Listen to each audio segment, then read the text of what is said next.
இங்கே இருக்கிற எல்லோருக்கும் வணக்கம். இந்த உங்களை எல்லாம் நான் வரும்பொழுது என்னை ரொம்ப கலாட்டா பண்ணுவீங்கன்னு பயந்துக்கிட்டே வந்தேன். ஏன்னா வரும்போது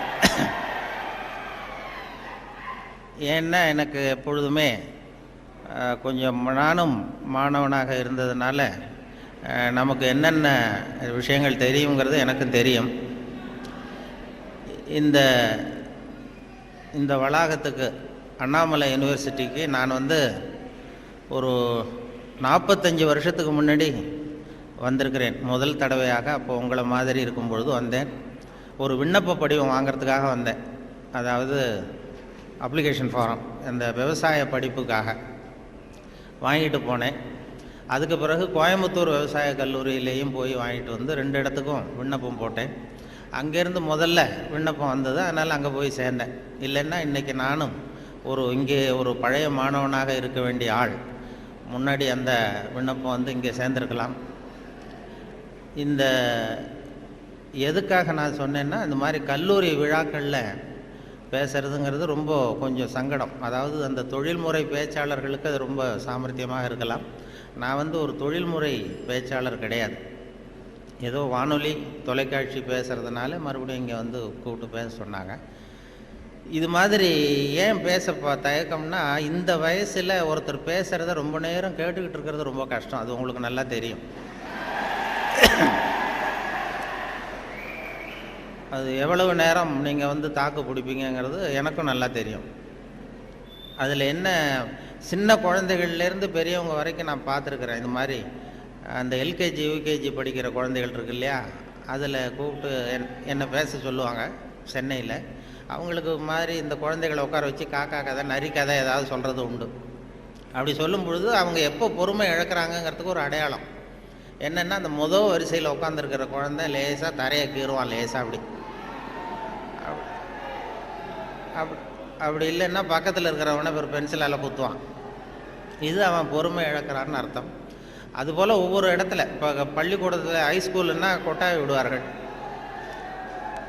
இப்போ காலேஜுன்னா இது மாதிரி பண்ணுவீங்க, ஏதாவது விசில் அடிக்கிறது இப்படி. அதனால் எப்போ முடிக்கணும் எப்போ தொடங்கணுங்கிறது அது ஒரு பெரிய முக்கியமான கட்டம். இதில் எனக்கு ரொம்ப பிடிச்சது இந்த முதியோர் இல்லங்களில் பேசுகிறது தான் ரொம்ப பிடிக்கும். அந்த சென்னையில் பென்ஷனர் அசோசியேஷன் இருக்குது. அதாவது முதியவர்கள் எல்லாம் 80 வயசு 85 வயசை தாண்டினவங்க, ஒரு காலத்தில் பெரிய பதவியிலேருந்து ஓய்வு பெற்றவர்கள். அவங்க கூப்பிட்டு என்னை பேச சொல்லுவாங்க. அதுக்கு மட்டும் யாரும் எந்த சத்தமும் போட மாட்டாங்க. நானும் எவ்வளவு நேரம் வேணாலும் பேசிக்கிட்டு இருப்பேன். அவ்வளவு பேர் முகமும் என்னையே கவனிச்சிக்கிட்டு இருக்கும். என்ன காரணம்னா, காது கேட்காது அவங்க. அதனால் அப்படி இருந்தால் அமைதியாக இருக்கலாம், இல்லைன்னா இப்படி. அதனால் இது ஒரு சத்தம்ங்கிறது இப்போ நம்ம நல்ல ஆக்டிவாக இருக்கிறோங்கிறதுக்கு ஒரு அடையாளம். நான் அதனால் இதில் என்ன பேசுறது எப்படி பேசுறதுங்கிறத பற்றி வரும்பொழுது சொன்னார்கள். நீங்கள் இது மாதிரி பேச்சாளர்கள் சில பேர் கேட்டுக்கிறது உண்டு, நான் எவ்வளோ நேரம் பேசணும்னு நினைக்கிறீங்க அப்படின்னு. அந்த ஆர்கனைசரை அவங்க சொல்லுவாங்க, நீங்கள் எவ்வளோ நேரம் வேணாலும் பேசுங்க சார், நாங்கள் 10 நிமிஷத்துக்கு மேலே உட்காந்துருக்க மாட்டோம் அப்படின்னு சொல்லுகிறவர்கள் உண்டு. இங்கே வரும்பொழுது கேட்டேன், ஒரு மணி நேரத்துக்கு குறையாமல் 1.25 மணி நேரம் பேசணும், அது வரைக்கும் நாங்கள் தாக்கு பிடிப்போம்னு சில பேர் சொன்னாங்க. அது எப்படின்னு சொல்ல முடியாது. இங்கே வரும்பொழுதே ஏதோ உங்கள் பல் கோளரங்கத்துக்கு அவசியம் வாருங்கள்னு ஒரு போர்டு வச்சுருந்தீங்க. இங்கே அண்ணாமலை யூனிவர்சிட்டிக்கு வரும்பொழுது வழியில் பார்த்தேன், உங்கள் பல்லாண்டு காலம் பாதுகாப்பாக இருக்கணுமா அப்படின்னா எங்கள் பல் கோளரங்கத்துக்கு வாங்கோ அப்படின்னு விளம்பரம். அது நான் உடனே பயந்துட்டேன். பத்திரமா இருக்கணும்னா மரியாதையாக வந்துருங்க, இல்லைன்னா பல்ல உடச்சிருவேங்கிறது மாதிரி இருக்குது. நல்லா பாதுகாப்பாகணும், அவசியம் வாங்கணும்னு கூப்பிட்றது மாதிரி, ஏதோ அன்பாக கூப்பிட்றது மாதிரி மிரட்டுறதாக அதை உணர்ந்தேன். உங்களையெல்லாம் பார்க்கும்பொழுது எனக்கு என்னுடைய அந்த பழைய காலம்தான். கோயம்புத்தூர் விவசாய கல்லூரியில் போய் சேர்ந்தது.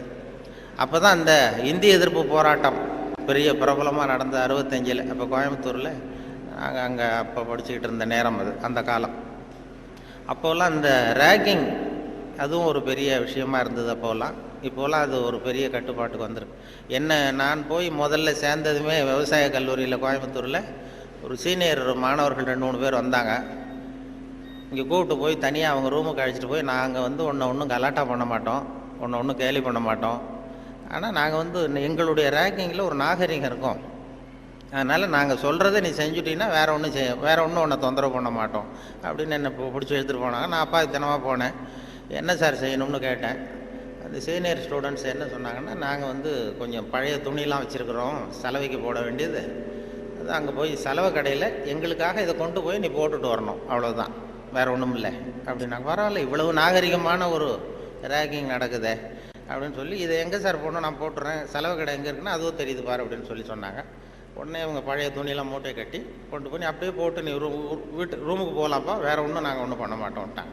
நான் இந்த பழைய துணியை தூக்கிட்டு போய் அங்கே கதவை தட்டி திறந்து விட்ற வெளில வந்தார். இந்தாங்க சார் என்னென்னு கேட்டபோது, இது பழைய துணி சலவைக்காக போட வந்தேன் அப்படின்னேன்.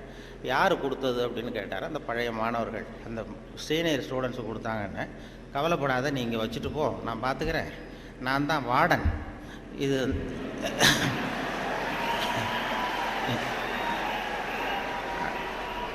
அவங்க வந்து ஏதோ ஒன்று இப்படி சொல்லியிருக்கிறாங்க, நான் உன் பேரில் கோவப்படலைப்பா, நீ வச்சுட்டு போ, நான் பார்த்துக்கிறேன்னார். அந்த வார்டன் பின்னாடி வந்து எங்கள் பல்கலைக்கழகத்து வைஸ் சான்சலராகவே ஆனார். அப்புறம் வந்து ஓய்வு பெற்றார். அப்படி ஒரு அனுபவம் அங்கே நடந்தது. அப்படிலாம் பண்ணுவாங்க. அதில் சில நல்ல இந்த அக்ரிகல்ச்சுரல் ஸ்டாட்டிஸ்டிக்ஸ்னு ஒரு பாடம், விவசாய புள்ளியியல், அது ரொம்ப போர் அடிக்கும். நாங்கள் யாரும் போக மாட்டோம் அந்த வகுப்புக்கு, ஏன்னா அது புரிஞ்சுக்கிறதே கஷ்டமாக இருக்கும். அதுக்காக அந்த ஆசிரியர் என்ன பண்ணார்னா, ஒரு தொழில்நுட்பத்தை கையாண்டார். அதாவது அந்த பாடத்தை நடத்திவிட்டு கடைசியில் ஒரு ஜோக்கு சொல்கிறது. அந்த ஜோக்கு வந்து அந்த வயசில் நமக்கு என்ன பிடிக்குமோ, அதாவது இந்த வயசில் உங்களுக்கு என்ன பிடிக்குமோ அது, அப்படிப்பட்ட ஜோக்காக சொல்லி எங்களை வந்து உடனே அந்த வகுப்புக்கு எல்லாரையும் வரும்படியாக பண்ணிட்டார். அப்போ அந்த விவசாய புள்ளியியல் துறை பேராசிரியர், அதனுடைய பாதிப்பு தான் எனக்கு எது சொன்னாலும் கடைசியில் எதையாவது ஒரு வேடிக்கையாக ஒன்று சொல்கிறதுங்கிறது. அந்த ஆசிரியருடைய பாதிப்பு. அவர் என்ன பண்ணுவார், ரொம்ப கடுமையான விஷயங்களை சொல்லிவிட்டு பாடம் முடிகிறப்போ ஒரு ஜோக்கு சொல்லுவார். அப்போ ஏதாவது பத்திரிகைகளில், வெளிநாட்டு பத்திரிகைகளில் படிச்சுட்டு வந்து சொல்லுவார். அவர் அப்போ 40 வருஷத்துக்கு முன்னாடி சொன்னது இப்போது இன்னமும் ஞாபகம் இருக்குது எனக்கு. அது என்ன, அவர் சொன்ன அந்த ஜோக்குகளில் ஒன்று என்னென்னா, ஒரு பெரிய குண்டான ஆள், ரொம்ப எடை அதிகம். அவன் வந்து இந்த எடையை குறைக்கிறது எப்படின்னு முயற்சி பண்ணான். முதல்ல எவ்வளவு எடை இருக்கும் அப்படின்னு சொல்லி ஒரு எடை போடுற மிஷினில் ஏறி நின்று காசை போட்டானா. டிக்கெட் வந்து விழுந்தது. அதில் எழுதியிருக்கும், என்ன எழுதியிருக்கு அப்படின்னு பார்த்தா, ஒரு சமயத்தில் ஒருவர் மட்டுமே ஏறி நிற்கவும் அப்படின்னு இருந்துதான். இவன் புரிஞ்சுக்கிட்டான், என்ன ஆச்சுன்னா, சரி நமக்கு நிலைமை சரியில்லை, இது எப்படியும் எடையை குறைக்கணும், இதுக்கு என்ன பண்ணுறதுன்னா, அந்த நேரம் அமெரிக்கா போக வேண்டிய வாய்ப்பு கிடச்சிது. அமெரிக்கா போய் எங்கே சுற்றி பார்த்துக்கிட்டு இருக்கும்போது ஒரு இடத்துல போர்டு போட்டிருந்து தான், உங்கள் எடை குறைய வேண்டுமா, இங்கே வாருங்கள் அப்படின்னு விளம்பரம். உடனே இவன் ஆவலாக அங்கே போனான். அங்கே ஒரு இடத்துல அந்த மேனேஜர் மாதிரி ஒரு ரிசப்ஷனில் ஒரு பொண்ணு உட்காந்துருந்தது. ஏன்னா நான் இந்தியாவிலேருந்து வந்திருக்கேன், எனக்கு எடை குறையணும் அப்படின்னா, உனக்கு ஆர்டினரி ட்ரீட்மெண்ட் வேணுமா, ஸ்பெஷல் ட்ரீட்மெண்ட் வேணுமா, ஆர்டினரி டீலக்ஸ்னு 2 ட்ரீட்மெண்ட்டு கொடுக்குறோம் எடையை குறைக்கிறதுக்கு, உனக்கு எது வேணும்னு கேட்டிருக்க அந்த அம்மா. இவன் பார்த்தான், எதுக்கு அனாவசியமாக செலவு, ஆர்டினரி ட்ரீட்மெண்ட்டே போகிறோம் அப்படின்ட்டுருக்கான். அப்படின்னா இந்த பக்கம் போ அந்த ரூமுக்கு அப்படின்னு சொல்லி கதவை திறந்து விட்டு தான் இவன் ஆவலாக உள்ள போயிட்டான். அந்த எடையை குறைக்க வேண்டியவன் போனால் அங்கே மேஜை நாற்காலி எல்லாம் செதறி கிடக்கு, அங்கேயும் இங்கேயுமா, ஒரு ஒழுங்காக இல்லை. ஒரு பெரிய ஹால், அதில் அந்த மூலையில் வந்து ஒரு பொண்ணு நின்றுட்டுருக்கு, ஒரு 16 வயசு பொண்ணு நின்றுட்டுருக்கு, அரைகுறை ஆடையோட. இவனுக்கு என்ன ஆசைன்னா, அந்த பொண்ணை போய் தொடணும்னு ஒரு ஆசை. அதனால் இப்படி சுற்றி சுற்றி ஓடுறான் அந்த மேஜை நாற்காலியை சுற்றி. அந்த பொண்ணு இவன் கையில் அகப்படாமல் அதுவும் தப்பிச்சு ஓடி ஓடி வந்துக்கிட்டு இருக்கு. ஒரு 15 நிமிஷம் துரத்துறான், அதுவும் சுற்றிக்கிட்டே இருக்குது. 15 நிமிஷம் கழித்து இந்த மேனேஜர், அந்த பொண்ணு வந்து, ட்ரீட்மெண்ட்டே இவ்வளவு தான், ஒரு 10 நாள் இப்படி வந்தீங்கன்னா சரியாக போடும், எடை குறைஞ்சிரும் அப்படின்ட்டு. இவன் வந்தவன் என்ன பண்ணால், சரி ஆர்டினரியே இப்படி இருந்தால் ஸ்பெஷல் ட்ரீட்மெண்ட் எப்படி இருக்கும் அப்படின்னு யோசனை பண்ணான். சாடார்னு என்ன பண்ணால், நம்ம வந்துட்டோம், இதுக்காக இன்னொரு தரம் அமெரிக்காவுக்கு நம்ம வரப்போகிறதில்ல, எப்படியும் அதையும் பார்த்துட்டு போடுவோன்ட்டு மறுபடியும் அந்த மேனேஜர் அம்மாட்ட போய் நின்னான். என்ன சார் மறுபடியும் என்னன்னு கேட்டிருக்கேன். அந்த ஸ்பெஷல் ட்ரீட்மெண்ட்டையும் எடுத்துகிட்டு போடலாம்னு பார்க்குறேன் அப்படின்னா, அது வந்து நீங்கள் இது ஆர்டினரி ட்ரீட்மெண்ட்டுக்கு $10 கட்டினீங்க, ஸ்பெஷல் ட்ரீட்மெண்ட்டுக்கு $50 கட்டணுமே அப்படின்ட்டுருக்கு. அது பரவாயில்ல, நான் கட்டிடுறேன்னு சொல்லி கட்டிவிட்டான். கட்டிவிட்டு அப்படின்னா இந்த ரூமுக்கு போ அப்படின்னு ரொம்ப ஆவலாக போய் கதவை திறந்தான். அதுவும் ஒரு பெரிய ஹால். இதே மாதிரி மேஜை நாற்காலிலாம் செதறி கிடக்கு. அந்த மூலையில் தேடுறான், யார் நிற்கிறான்னு பார்த்தா ஒரு 90 வயசு கிழவி. அவ இவனை துரத்துறா.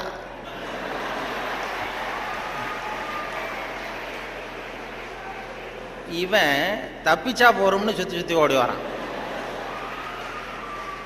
சுற்றி வெளியில் விறுவிறுக்க ஓடி போகிறோம் சார் அப்படின்னா, இது ஒரு 4 நாள்லேயே சரியாக போடுங்க உங்களுக்கு அப்படின்ட்டு வந்துட்டான்.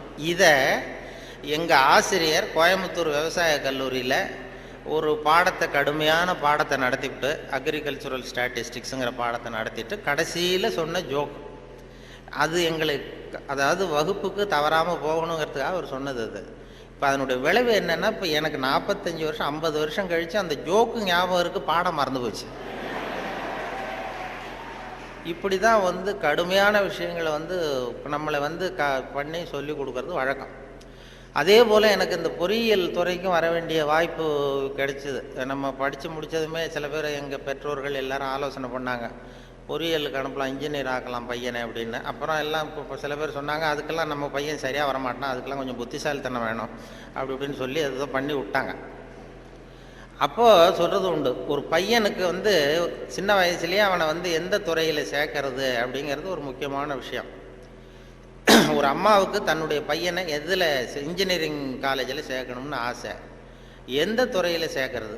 சிவில் இன்ஜினியர் ஆக்கலாமா, மெக்கானிக்கல் இன்ஜினியர் ஆக்கலாமா, அதை அல்லது எலக்ட்ரிக்கல் இன்ஜினியர் ஆக்கலாமா அப்படின்னு ஒரு அம்மாவுக்கு ஆசை. அப்போ எல்லா துறையும் இருக்கீங்கன்னு அர்த்தம்.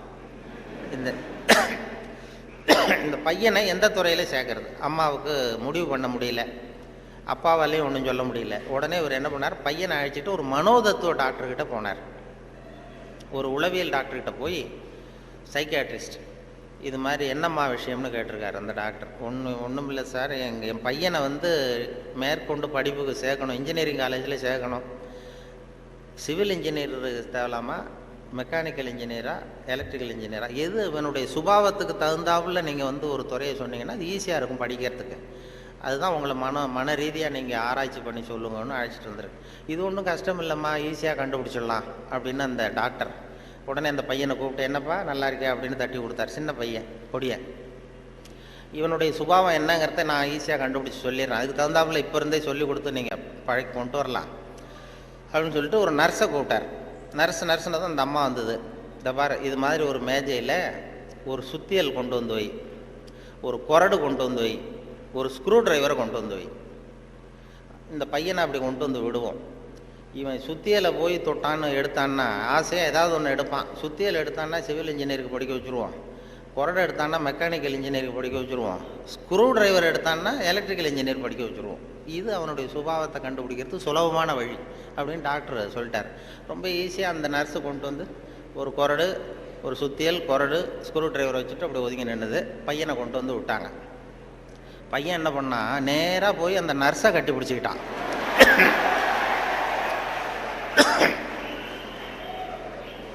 உடனே அந்த டாக்டர் சொன்னாராம், இவனை டாக்டருக்கு படிக்க வச்சுருங்க, அதுதான் அவனுக்கு அவன் சுபாவத்துக்கு பொருத்தமாக இருக்கும் அப்படின்னு சொல்லுவாங்க. அப்படி ஒருத்தருடைய சின்ன வயசுலேயே நம்ம எந்த துறைக்கு கொண்டு போகலாம் என்ன ஏதுங்கிறது இளையும் பயிர் முளையில் தெரியும்பாங்கள்ல, சின்ன வயசுலேயே தெரிஞ்சிடும். அது பெரிய பெரிய இதெல்லாம். ஒரு பெரிய எழுத்தாளர் மேல்நாட்டில் பிற்காலத்தில் பெரிய எழுத்தாளர் ஆனாராம். அவருக்கு சின்ன வயசில் படிக்கும் பொழுது ஒரு கட்டுரை எழுத சொல்லியிருக்கிறார் வாத்தியார். என்ன கட்டுரைன்னா, விபத்து அப்படின்னு தலைப்பு.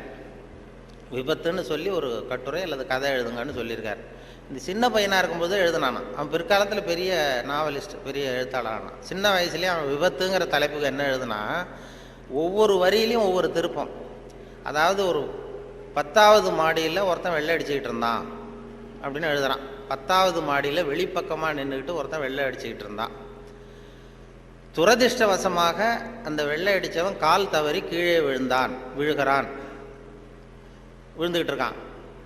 அதிர்ஷ்டவசமாக அந்த நேரம் சாலையில் ஒரு வைக்கோல் வண்டி வந்து கொண்டிருந்தது. அடுத்த வரி. அடுத்தது, துரதிர்ஷ்டவசமாக அந்த வைக்கோலின் நடுவே ஒரு கடப்பாரை சொருகியிருந்தார்கள். அதிர்ஷ்டவசமாக இவன் அந்த கடப்பாறையில் விழவில்லை, துரதிர்ஷ்டவசமாக அவன் வைக்கோலிலும் விழாமல் தரையில் விழுந்து செத்து போட்டான் அப்படின்னு. இந்த ஆள் இதை எழுதினவன் பிற்காலத்தில் பெரிய எழுத்தாளர் ஆகிட்டாரான், பெரிய இதாகி. அப்படி வந்து சுபாவம் வந்து சின்ன வயசுலேயே தெரியும் யாராக இருக்கு என்ன அப்படின்னு சொல்லி. நமக்கெல்லாம் அது இந்த இப்போ நம்ம ஆசிரியர்களுக்கே சில சுபாவங்கள் உண்டு. அது உங்களுக்கெல்லாம் தெரிஞ்ச விஷயமா இருக்கும். ஒவ்வொரு அவங்கவுங்க துறை சம்மந்தப்பட்ட இதாக இருக்கும். அதாவது ஒரு 3 பேராசிரியர்கள் ஒரு ஊருக்கு போனாங்க. ஒரு பெரிய பல்கலைக்கழகத்தில் இது மாதிரி பேசுறதுக்கு 3 துறை பேராசிரியர்கள் போனாங்க. ஒரு உடற்பயிற்சி ஆசிரியர், ஒரு ஃபிசிக்ஸ் பேராசிரியர், ஒரு கணக்கு வாத்தியார், 3 பேரும் போனாங்க. கணித பேராசிரியர் இது மாதிரி ஒரு விழாவில் பேசி முடித்ததும் கொண்டு போய் கெஸ்ட் ஹவுஸில் 3 பேரையும் தங்க வச்சாங்க.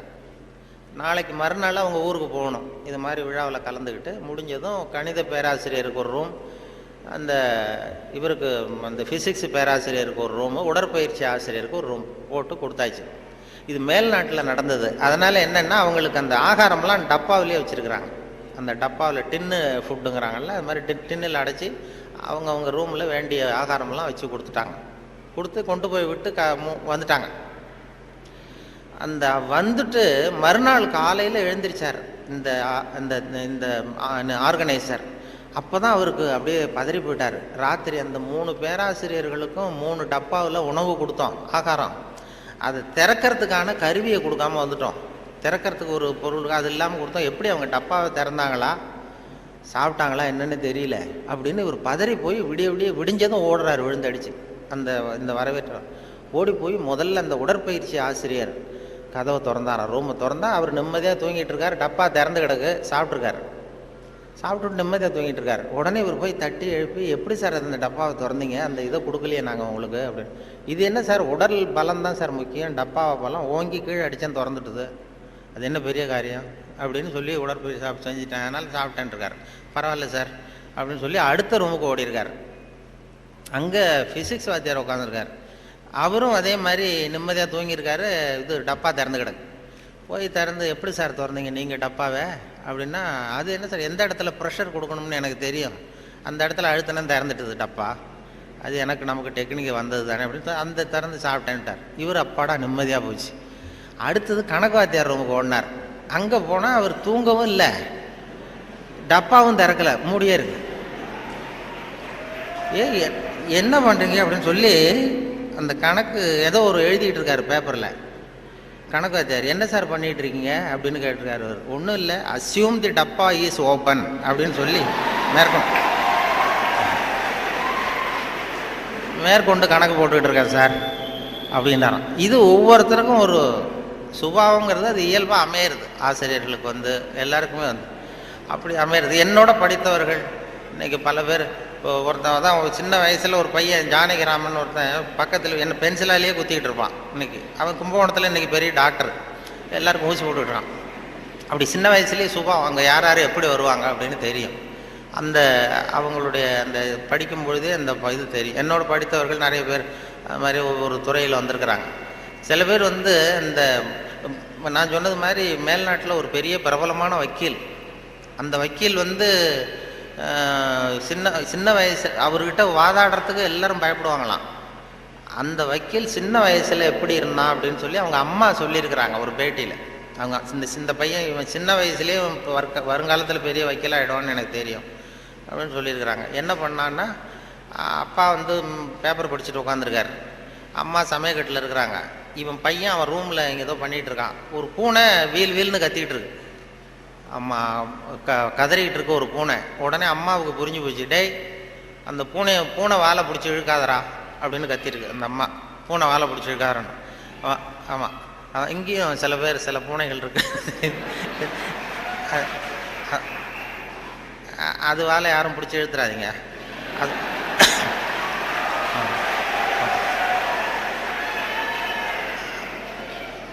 பூனை வாழை பிடிச்சிருக்காருன்னு அந்த அம்மா கத்திருக்கு. அப்பா அவன் சொன்னானா, அம்மா நான் பூனை வாழை பிடிச்சி இழுக்கலை, பூனை தான் அது வாழை பிடிச்சி இழுத்துக்கிட்டு இருக்குன்றிருக்கான். நான் ஒன்றும் பூனைக்கு இடைஞ்சல் பண்ணல, பூனை தான் வாழை இழுத்துக்கிட்டு இருக்கு, நான் அது வாழை இழுக்கலன்றிருக்கான். ஓடி போய் பார்த்துருக்குறாங்க அம்மாவும் அப்பாவும். பார்த்தா இவன் பூட்ஸு காலால் மிரிச்சிக்கிட்டு இருக்கான், பூனை வாழை இழுத்துக்கிட்டு இருக்கு. அவன் பிற்காலத்தில் பெரிய வக்கீல் ஆகிட்டான். அதாவது ஒரு தான் பேரில் தப்பு இல்லைங்கிறது மாதிரி பேசினா பாருங்க. அவங்க அம்மா வந்து சொல்லியிருக்கு. இப்படி அது சின்ன வயசில் அவங்கவுங்களுக்கு அந்த இது இருக்கும். சில பேருக்கு ஆராய்ச்சி விஞ்ஞான மனோபாவம் வந்துடும். விஞ்ஞானம் சில பேர் சின்ன வயசுலேயே ஒருத்தன் மூஞ்சில் ஒருத்தன் குத்திட்டு இருப்பான். சின்ன இளம் வயசுலேயே ஒருத்தன் மூஞ்சில் ஒருத்தன் குத்திட்டு இருப்பான். அவங்கெல்லாம் பிற்காலத்தில் சட்டசபைக்கு வரலாம். சட்டசபைக்கு வந்து பெரிய அவங்கவுங்க சுபாவத்துக்கு தகுந்த மாதிரி ஒரு துறையை தேர்ந்தெடுக்கணும். அதனால் இதில் எல்லாம் இப்போ பொறியியல் மாணவர்கள் தான் இருக்கிறாங்களா, எல்லோரும் கலந்துருக்கிறாங்களான்னு தெரியல. ஏன்னா நீங்கள் எல்லாம் ரொம்ப கொடுத்து வச்சவர்கள். இந்த பள்ளிக்கூடத்தில் இது இப்படிப்பட்ட ஒரு பெரிய நிறுவனத்தில் படித்தவங்கலாம் இன்றைக்கி பெரிய பெரிய அளவில் இருக்கிறாங்க. அதனுடைய ஒரு விழா கொண்டாடுதுன்னா அதெல்லாம் ரொம்ப மரியாதை மதிப்பாக உள்ளது. என்னை பற்றி அறிமுகப்படுத்தினவர் ஏதோ நான் பெருசாக என்னை பற்றி ரொம்ப பெருமையாக சொன்னார். அவர் அவ்வளவு பெருமையாக சொன்னதுக்கு காரணம் என்னென்னா அவ்வளவு நானே எழுதி கொடுத்தது. வேற அது ஏன்னா வந்ததுமே ஒரு பேப்பரை கொடுத்து, அந்த கெஸ்ட் ஹவுஸுக்கு போகும்பொழுது ஒரு 2 பேப்பரை கொடுத்து உன்னை பற்றி எழுதிட்டு வான்னு சொல்லி கொடுத்து அனுப்புனார். உடனே எழுதிட்டு வந்து கொடுத்தேன். அப்படியே படித்தார். அது இவ்வளவு தூரம் விடாமல் சொல்லுவார்னு தெரிஞ்சிருந்தால் இன்னும் கூட எழுதி கொடுத்துருக்கலாம் கொஞ்சம். அது என்ன அதில் வேற இவரை பற்றி அறிமுகப்படுத்துறதுக்கே இது அவசியம் இல்லை, எல்லாருக்கும் தெரியும், இருந்தாலும் சொல்கிறேன் அப்படின்னு சொல்லி அவர் அதை படிக்கிறது. இது ஒரு சம்பிரதாயம்தான். ஒரு கூப்பிடும்பொழுது ஒரு இதில் அதே போல் உட்காந்து பேசுகிறியா நின்றுட்டு பேசுகிறியான்னு வேற கேட்டாங்க. அது எப்படி நீங்கள் ஏற்பாடு பண்ணியிருக்கிறீங்களோ அப்படி பேசுகிறோம் சார், இதில் என்ன அப்படின்னு 2 இருந்தது. உட்காந்து பேசு. ஏன்னா இந்த பேச்சாளர்கள் கடவுளுக்கு தான் 3 கோலங்கள் சொல்லுவாங்க. நின்ற கோலம், அமர்ந்த கோலம், கிடந்த கோலம் அப்படின்னு இந்த ஆன்மீகத்தில் சொல்லுவாங்க. நின்ற கோலத்தில் அருள் பண்ணுறவர் யார்? திருப்பதி வெங்கடாஜலபதி அப்படி வைங்களேன். அமர்ந்த கோலம்னு பார்த்தா ஐயப்ப சாமி அமர்ந்த கோலம். இதை தவிர கிடந்த கோலத்தில் அருள் பண்ணுற சாமி இருக்குது. அது என்னென்னா ஸ்ரீரங்கம் பள்ளிகொண்ட பெருமாள். அது வந்து படுத்திருக்கும். இப்படி 3 கோலத்தில் ஆண்டவன் கோலங்கள் உண்டு. அது எதுக்கு சொல்கிறேன்னா, அதே மாதிரி நம்ம ஊரில் பேச்சாளர்களுக்கும் 3 கோலங்கள் உண்டு. அது நின்ற கோலத்தில் பேசுகிறவர்கள் அரசியல்வாதிகள். அவங்களுக்கு நின்னா தான் பேச்சு வரும், உட்காந்து பேச. அமர்ந்த கோலத்தில் பேசுகிறவங்க ஆன்மீகவாதிகள். இப்போ நடமாடும் பல்கலைக்கழகம் நாவலர் நெடுஞ்செழியன் இருந்தார் இல்லையா, இங்கே படித்தவர். அவர் வந்து ரேடியோவுக்கு பேச வந்தார். அமைச்சராக இருக்கும்பொழுது திருக்குறளுக்கு உரை எழுதினார். அப்போ நான் கூப்பிட்டு ரேடியோவில் அவரை பேட்டி எடுத்து பதிவு பண்ண வேண்டிய பொறுப்பு எனக்கு. அவரை கூப்பிட்டுட்டு வந்து அறையில் உட்கார வச்சு பேசிகிட்டு இருக்கோம். அது மாதிரி பதிவு பண்ணுறதுக்கு போகிறேன். அப்படி போய் உட்கார வச்சா வானொலி நிலையத்தில் இப்படி தான் ஏற்பாடு பண்ணி வச்சுருக்கோம். உட்காந்து பேசுனா, தம்பி இங்கே வா, நான் வந்து எனக்கு உட்காந்தா பேச்சு வராது, நின்றுட்டே பேசிடுறேன், இந்த மைக்கை கொஞ்சம் தூக்கி வசதி வையினார். அப்புறம் அவர் உயரத்துக்கு மைக்கை தூக்கி வச்சு அப்புறம் பதிவு பண்ணேன். இது அவங்களுக்கு பழக்கத்தில் மேடையில் நடமாடும் பல்கலைக்கழகம் எதை வேணாலும் பேசுவார். உட்காந்தா கொஞ்சம் தயக்கம் வந்தது. அது அரசியல் அப்படி. அது ஆன்மீகவாதிகள். இப்போ கிருபானந்த வாரியாரெல்லாம் கூப்பிட்றோம் வானொலி நிலையத்துக்கு, அவரை உட்கார வச்சு தான் பதிவு பண்ணுவோம். அவரை வந்து நின்றுக்கிட்டே பேசுங்க சார்னு சொல்ல முடியாது. அதனால் நின்ற கோலம் பேசுகிறவங்க அரசியல்வாதிகள், அமர்ந்த கோலத்தில் பேசுகிற பேச்சாளர்கள் ஆன்மீகவாதிகள். இதே மாதிரி கிடந்த கோலத்தில் பேசுகிறவங்களும் உண்டு நம்ம ஊரில். இந்த சாராய கடை வாசலில் பார்த்தீங்கன்னா அவங்களெலாம் கிடந்த கோல பேச்சாளர்கள். நல்ல வேலையாக என்னை வந்து நீ கிடந்த கோலத்தில் பேசுன்னு சொல்லாமல் இங்கே 2 கோலத்துக்கு ஏற்பாடு பண்ணி வச்சுருக்கிறாங்க. நின்ற கோலம், அமர்ந்த கோலம். இப்படி ஒரு படுக்கையை போட்டு வச்சுட்டா இங்கே வரக்கூடிய பேச்சாளர்கள் எது பிடிக்குதோ அப்படி பேசிகிட்டு இருக்கலாம். அது வசதி. ஏன்னா இது ரொம்ப விரிவான ஒரு என்னமோ 70 mm மாதிரி இருக்குதுன்னு சொன்னார் வரும்போது சொன்னாங்க. அது அதுவும் இந்த துணைவேந்தர் ரொம்ப கலை நுணுக்கத்தோடு இதை பண்ணியிருக்கிறார். இன்னும் நிறைய வேலையெல்லாம் இருக்குது இல்லை அப்படின்னு சொல்லி ரொம்ப பெருமையாக சொன்னார்கள். அந்த பொறியியல் அது வந்து அந்த கலை நுணுக்கம் இன்னும் என்னென்ன வேலை இருக்குது, நிறைய செஞ்சுருக்கேன். இது எல்லாம் இந்த பெருமை அவருக்கு தான் சொல்லி பெருமையாக சொன்னாங்க. இது இப்படிப்பட்ட பெரிய ஹாலில் ஒருத்தரை உட்கார வச்சாதான் இன்னமும் மாதிரி இருக்கும். ஆமாம், இதுக்கெல்லாம் ஒரு 20-30 பேர் வரிசையாக உட்காந்தா நல்லாயிருக்கும் இந்த ஹால். அதாவது பொறியியல் துறை நீங்கள் மாணவர்கள்ங்கிறதுனால பொறியியலில் வந்து கலை அம்சத்தை புகுத்துறது ரொம்ப சிரமம். சில பேருக்கு அதாவது பொறியியலுக்கும் அதாவது கவிதை எழுதுவாங்க. சில பொறியியல் கவிதை எழுதுகிறவங்க வந்து பொறியியல் இன்ஜினியராக இருக்கிறவங்க கவிதை எழுதுறது உண்டு. அப்படி இருக்கிறது கொஞ்சம் 2க்கும் முரண்பாடான விஷயம். கலைத்தன்மை, அதாவது பொறியியல் வந்து மெக்கானிக்கல் மைண்ட் அதிகமாக இருக்கும். அதாவது ஒரு பெரிய பொறியியல் இன்ஜினியர் அவர் வந்து இராணுவத்தில் ஒரு பாலம் வந்து கட்டுறதுக்கு பெரிய இது பண்ணாங்க, பிளான் பண்ணாங்க. அதுக்கு ஒரு வரைபடம் தயார் பண்ணணும். ஸ்கெட்சு, இராணுவத்துக்கு பாலம் கட்டுறதுக்கு ஒரு பெரிய ப்ளூ பிரிண்ட்டு என்ன சொல்லுவீங்கள்ல, அது மாதிரி அந்த வரைபடம் தயார் பண்ணுற வேலையை ஒப்படைச்சிருக்கிறாங்க அந்த இன்ஜினியர்கிட்ட. அந்த பொறியாளர் வந்து உள்ளுக்குள்ளே ஒரு கவிஞர், அதாவது அவர் ஒரு கவித்தன்மை உள்ளுக்குள்ளே இருக்குது, மறைஞ்சிருக்குது. அதனால் அவர் என்ன பண்ணார், அந்த பொறியியல் வரைபடம் போட்டார். பாலத்தை போட்டுட்டு ஒரு ஆறு ஓடுது, குறுக்க பாலம், அதனுடைய நீளம் அகலம் எல்லாம் கரெக்டாக போட்டு அந்த ஆறு ஓடிக்கிட்டு இருக்கு. அது ஓடி முடிகிற இடத்துல ஆற்று ஓரமாக ஒருத்தன், ஒரு சின்ன பையன் தூண்டில் போட்டுக்கிட்டு நிற்கிறான். அதை அவர் போட்டிருக்காரு ஒரு அழகுக்காக. சின்ன மூலையில் ஒரு தூண்டில் போட்டுட்டு ஒரு பையன் நிற்கிறான். இது இந்த பொறியியல் வரைபடத்தை கொண்டு போய் அதிகாரிகள்கிட்ட கொடுத்துருக்குறான். அவருக்கு கோபம் வந்துடுது. இது வந்து ஒரு பொறியியல் வரைபடம், இது இந்த வரைபடத்தில் போய் அந்த ஒரு ஓவியம் என்னத்துக்கு அப்படின்னு சொல்லி அவர் சத்தம் போட்டிருக்காரு மேலே உள்ளவர். அதனால் என்ன பண்ணியிருக்கிறார், முதல்ல வந்து முதல் தடவையாக கொடுக்கும்பொழுது அந்த பாலத்து மேலே நின்றுக்கிட்டு தூண்டில் போடுறது மாதிரி படம். இந்த பாலத்தில் எதுக்கு அவன் நிற்கிறான்னு சொல்லி சண்டை போட்டிருக்காரு. உடனே அவர் சரி சார் நான் இதை மாற்றிடுறேன்னு சொல்லி இவர் மாற்றி 2வது தடவை படம் போடும்போது பாலத்தில் நிற்கக்கூடாது, பாலத்தில் இடைஞ்சல் இருக்கக்கூடாது, அவ்வளோதானே. பாலத்தை சரியாக போட்டு மூலையில் கொண்டு போய் தூண்டில் போட்டு நிற்கிறான். மறுபடியும் கூப்பிட்டு அவன் படமே இருக்கக்கூடாது இந்த இதில், இந்த வரைபடம் மட்டும்தான் இருக்கணும் போடுன்னார். உடனே இவன் வந்து பாலம் போட்டான். 6 பாலம் சரியாக போட்டுட்டு இந்த மூலையில் பார்த்தா அவன் நிற்கிற இடத்துல அவன் இல்லை. அந்த இடத்துல சின்ன ஒரு கல்லறை, இந்த சிறுவன் இங்கே புதைக்கப்பட்டிருக்கிறான் அப்படின்னு எழுதிட்டான். அதாவது அந்த உள்ளுக்குள்ளே இருக்கிற அந்த கவிஞனை ஒன்றும் பண்ண முடியாது. சில பொறியியல் படிக்கிற மாணவர்கள் நீங்கள் நிறைய பேர் கவிதை எழுதலாம், அது எப்படியாவது வெளியில் வந்துக்கிட்டு தான் இருக்கும். அது வந்து பியூராக அந்த வரைபடத்தில் கூட அவனை மறைக்க முடியல பாருங்கள், அப்படி இருக்கும். அது மாதிரி சொல்கிறது உண்டு அவங்கவுங்க அந்த இதில். அதனால் இந்த பேச்சு, இந்த சொன்னார்கள், இந்த நகைச்சுவை உணர்வுங்கிறது ரொம்ப அவசியம், அதை பற்றி சொல்லணும், போகணும், வரணும்னு சொல்லி சொன்னாங்க.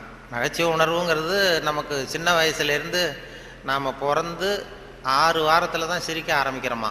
ஒரு குழந்தை பிறந்து 6வது வாரம் தான் சிரிக்க ஆரம்பிக்கும். ஒரு கிளுகிழுப்பை கொண்டு போய் குழந்தை முகத்துக்கிட்ட ஆட்டினா சிரிக்குது. அதே கிளுகிழுப்பை ஒரு தாத்தா முகத்துக்கிட்ட ஆட்டுங்க கோவம் வந்துடும், குச்சி கிச்சிருந்தா எடுத்து அடிச்சிருவார்.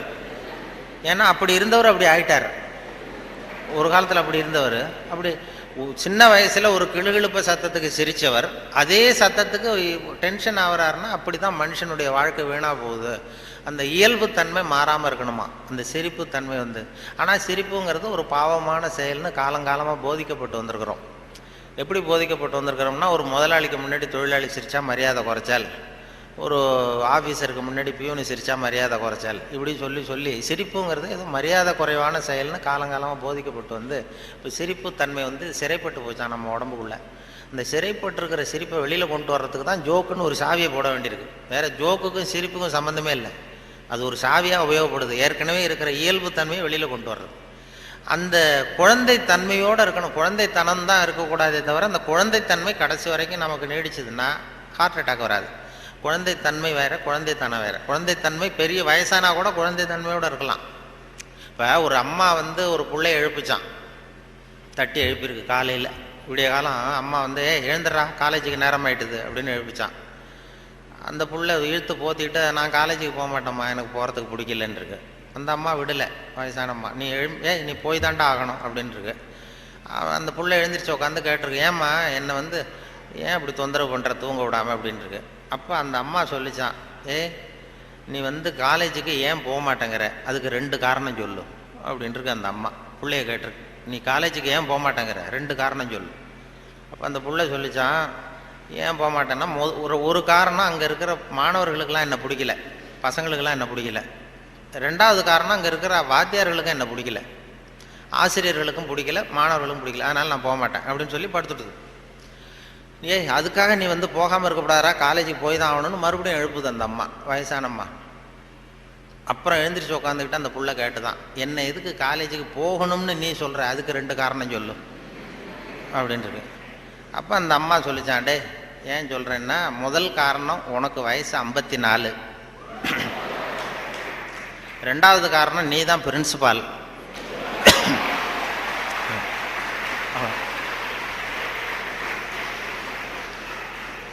அதாவது 54 வயசுலேயும் அவர் குழந்தைத்தன்மையோடு இருக்கார் பாருங்க. அவங்க அம்மாவுக்கு அது புள்ள தானே, அதுதான் குழந்தைத்தன்மைங்கிறது, குழந்தைத்தனம் இல்லை. அது குழந்தைத்தனங்கிறது வேற, குழந்தைத்தன்மைங்கிறது வேற. அந்த குழந்தைத்தன்மை மாறாமல் மனுஷன் வாழணும்னு சொல்லி இப்போ சொல்கிறாங்க. நமக்கு வருகிற நோய் நொடிக்கெல்லாம் அதுதான் காரணம். இப்போ ஹார்ட் அட்டாக் திடீர்னு வர்றதுக்கு அதுதான் காரணம். மன இருக்கம் வரக்கூடாது. எல்லாரையும் குழந்தைய ஆக்க முடியாது, ஆனால் குழந்தைத்தன்மையை நம்ம வளர்த்துக்கலாம். இந்த 200 தடவை சிரிப்பு தன்மையை இருந்துகிட்டு இருக்கலாம். இப்போ எல்லாரையும் குழந்தை ஆக்கிறதுக்கு வழி விஞ்ஞானத்தில் இது வரைக்கும் வழி கிடையாது. ஒரு டாக்டர் கண்டுபிடிச்சாராம். ஒரு டாக்டர் என்ன கண்டுபிடிச்சாருன்னா, ஒரு மாத்திரை சாப்பிட்டா 1 வயசு குறையும் அப்படின்னு ஒரு மாத்திரையை கண்டுபிடிச்சாராம் ஒரு டாக்டர். ஒரு மாத்திரை சாப்பிட்டீங்கன்னா 1 வயசு குறையும். உடனே ஒரு பாட்டியம்மா போச்சு, 90 வயசு பாட்டி, எனக்கு ஒரு பாட்டில் மாத்திரை கொடுங்க டாக்டர் அப்படின்னு வாங்கிட்டு வந்துருக்கு. வாங்கிட்டு வந்து ஒரு மாத்திரை சாப்பிட்டா 1 வயசு குறையும்னாரா. மறுநாள் ஒரு 30 வயசு பொண்ணாக மாறி இது போயிருக்கு. நாள் 90 வயசு பாட்டியாக போச்சு, 30 வயசு பொண்ணாக மாறி அதே டாக்டர்கிட்ட போச்சு. இடுப்பில் ஒரு வயசு கை குழந்தை, அது சட்டை கிட்ட போடாமல் கட்டை வரல வாயில் வச்சுட்டு உட்காந்துருக்கு. தூக்கிக்கிட்டு அதே டாக்டர்கிட்ட போயிருக்கு. போனதும் அந்த டாக்டர்கிட்ட சொன்னேன், ஏம்மா வந்திருக்கேன்னு கேட்டார். ஒன்றும் இல்லை டாக்டர், நேற்று உங்ககிட்ட வந்தேன், மாத்திரை கேட்டேன், ஒரு மாத்திரை சாப்பிட்டா 1 வயசு குறையும். நீங்கள் நான் ஒரு பாட்டில் மாத்திரை வாங்கிட்டு போனேன், ஏதோ ஒரு ஆர்வத்தில் ஒரு 30-40 மாத்திரையை சேர்த்து சாப்பிட்டேன், அதனால் இப்படி ஆகிட்டம் பாருங்கள் அப்படின்ட்டுருக்கு. டாக்டர் சொன்னார், இதுக்கு ஏமா வருத்தப்படுற, எல்லாரும் வயசு குறையணும்னு தான் நினைக்கிறாங்க, உனக்கு வயசு குறைஞ்சிட்டது, சந்தோஷப்படு, இதுக்கே மறுபடியும் என்னை தேடிட்டு வந்தேன்னா. அப்போ இந்த அம்மா சொல்லிச்சான், என்னை பற்றி பரவாயில்ல டாக்டர், இடுப்பில் பாருங்கள் 1 வயசு கை குழந்தை, இது ரொம்ப ஆர்வத்தில் ஒரு 70-80 மாத்திரையை சாப்பிட்டுட்டுது, இது என் வீட்டுக்காரர்.